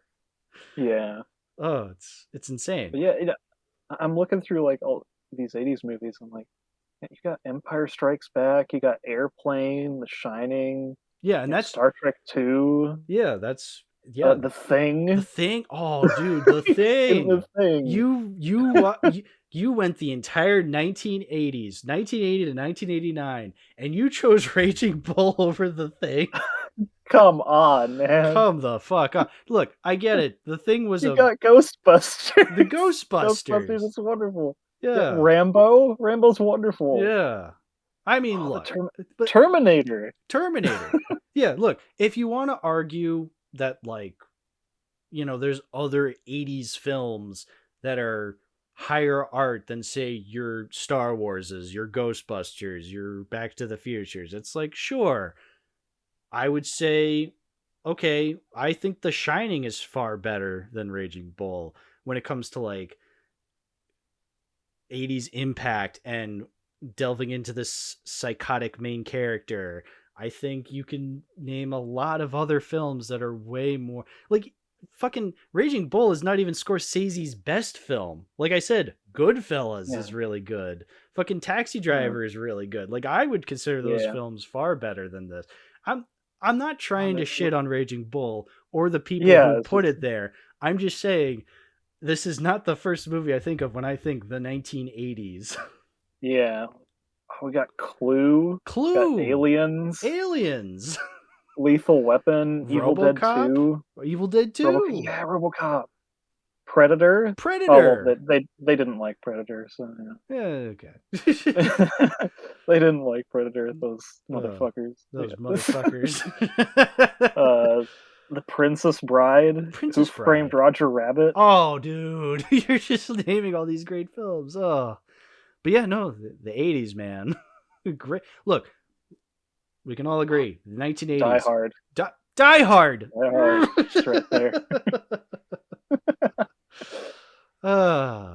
Again, not trying to shit on Raging Bull. I'm just saying. No. I can think of a whole lot of other movies before I consider that to be the best of the 80s. I mean, they did ask these critics in 1989, like, oh, what was the best movie of the decade? It's just like, okay, sure. Yeah. I don't know. If you out there personally think Raging Bull is the best movie of the 80s, good for you. Me and Silver highly disagree, though. Oh, yeah. We love this movie. I love this movie. I love it. But I can think of a lot of other movies from the 80s that I would sooner put as, like, the best movie of the 80s over Raging Bull. Like Transformers. Like Transformers. Exactly. Yeah. Did Raging Bull have Dare to Be Stupid by Weird Al Yankovic? I didn't think so. I will say Transformers it's like peak 80s, like in everything it does. Yeah, that's the thing is, like, you watch Transformers, you're just like this is a visual representation of what the 80s is. Yeah, Raging Bull does not encompass the 1980s. The Raging Bull is just a really good film. To be fair, it did start at, the beginning of the decade. Yeah, it was 1980. Not like it would. Yeah. So, exactly. So that's just something weird I found in this booklet that I was just like, I'm like researching to hell and high water, just being like, where the fuck is this list? Were you guys already biased towards Scorsese from the beginning? What's going on? Yeah. And then even then, like you said, he had other movies. Yeah. I could see the argument of Goodfellas being the best movie of the 90s. Like, I believe that far more than, like, Raging Bull being the best of the 80s. And Goodfellas was 1990, so. So, just something I wanted to bring up. But is there anything else we have to say about Raging Bull before I make my final decision on this DVD? Not particularly, no. Okay. Well, do you own it? You probably don't, but I'm just asking. I do not. Okay. God bless Tubi. Thank you so much. Yeah, Tubi had it. I was like, holy shit. Common Tubi W. I might add it to the collection someday. It's not a priority, though. No, I can see that. Now that I have it, like, I have it here on DVD, I think I'm going to keep this DVD because it did look really good for being, and I did like how the special edition is, like, packaged and whatnot. I think that booklet, despite it starting off being like, this is the best movie of the 80s, it's just like, what? It's like, the rest of it was actually really enthralling to read, like, actually learn about the process of how they filmed the movie. Like, that was really cool and really interesting. Yeah, I remember remember borrowing this collector's edition of Ghostbusters 1 and 2. They had a whole lot to say in this Yeah. booklet on both of the movies. That was pretty cool. Yeah, that's always really cool when they have information on the movies. Like, so I'm gonna keep this. Would I ever upgrade it to 4K or Blu-ray? Maybe, but I think this is a very interesting special edition DVD, so I think I'm gonna keep it just like as it is. Yeah. Like you ever get that like Monsters Inc. special edition DVD? I do not. Please sell me on it. It was funny because they had like a whole bunch of bonus stuff in it because there were 2 discs. Mm-hmm. But as a kid, I was an idiot. So I took the second disc out as a very small child and broke it. and what's very funny is very recently we found another box of the same special edition. So we finally have the second disc again. Oh, good.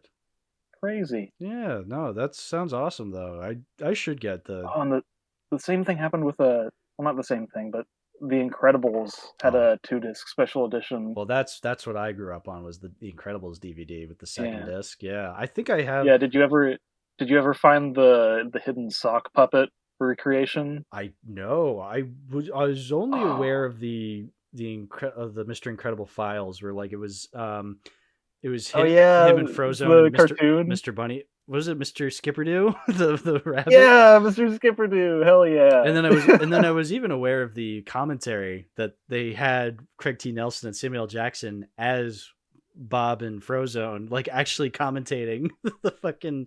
They're actually playing commentary where they're as Mr. Incredible and Frozone, like commentating over the shorts.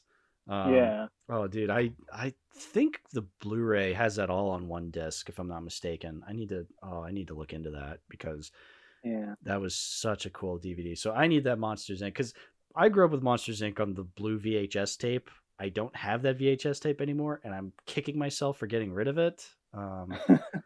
But so that's one I definitely need on special edition DVD is Monsters Inc. Such a good movie.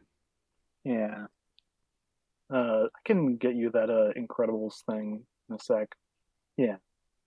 Oh, you're gonna. There we go. Ah. Incredible sock. Oh my goodness. And it's even on Letterboxd. Well now I have to watch this after the episode. All right, so let's call it a day then here. So Silver, why don't you shout out your stuff, dude? Where can people find you? Not many places, honestly. I'm just on Letterboxd for the most part. I never post on Twitter, so don't bother with that. Good. I mean, I don't know. I don't really have anything to plug, really. Mm-hmm. I just, for the most part, use the internet hanging out with friends. Good. Yeah, no, I'll be sure to link your letterbox in the description, though. So I appreciate it. Yeah, no, this was great. I'm glad we talked about 3 80s movies, 3 very different 80s movies. 3 all wonderful in their own rights, in one way or the other. Absolutely. So, oh, that's it from me. That's it from you. So we'll see you guys next time. Bye-bye. Bye-bye, everybody.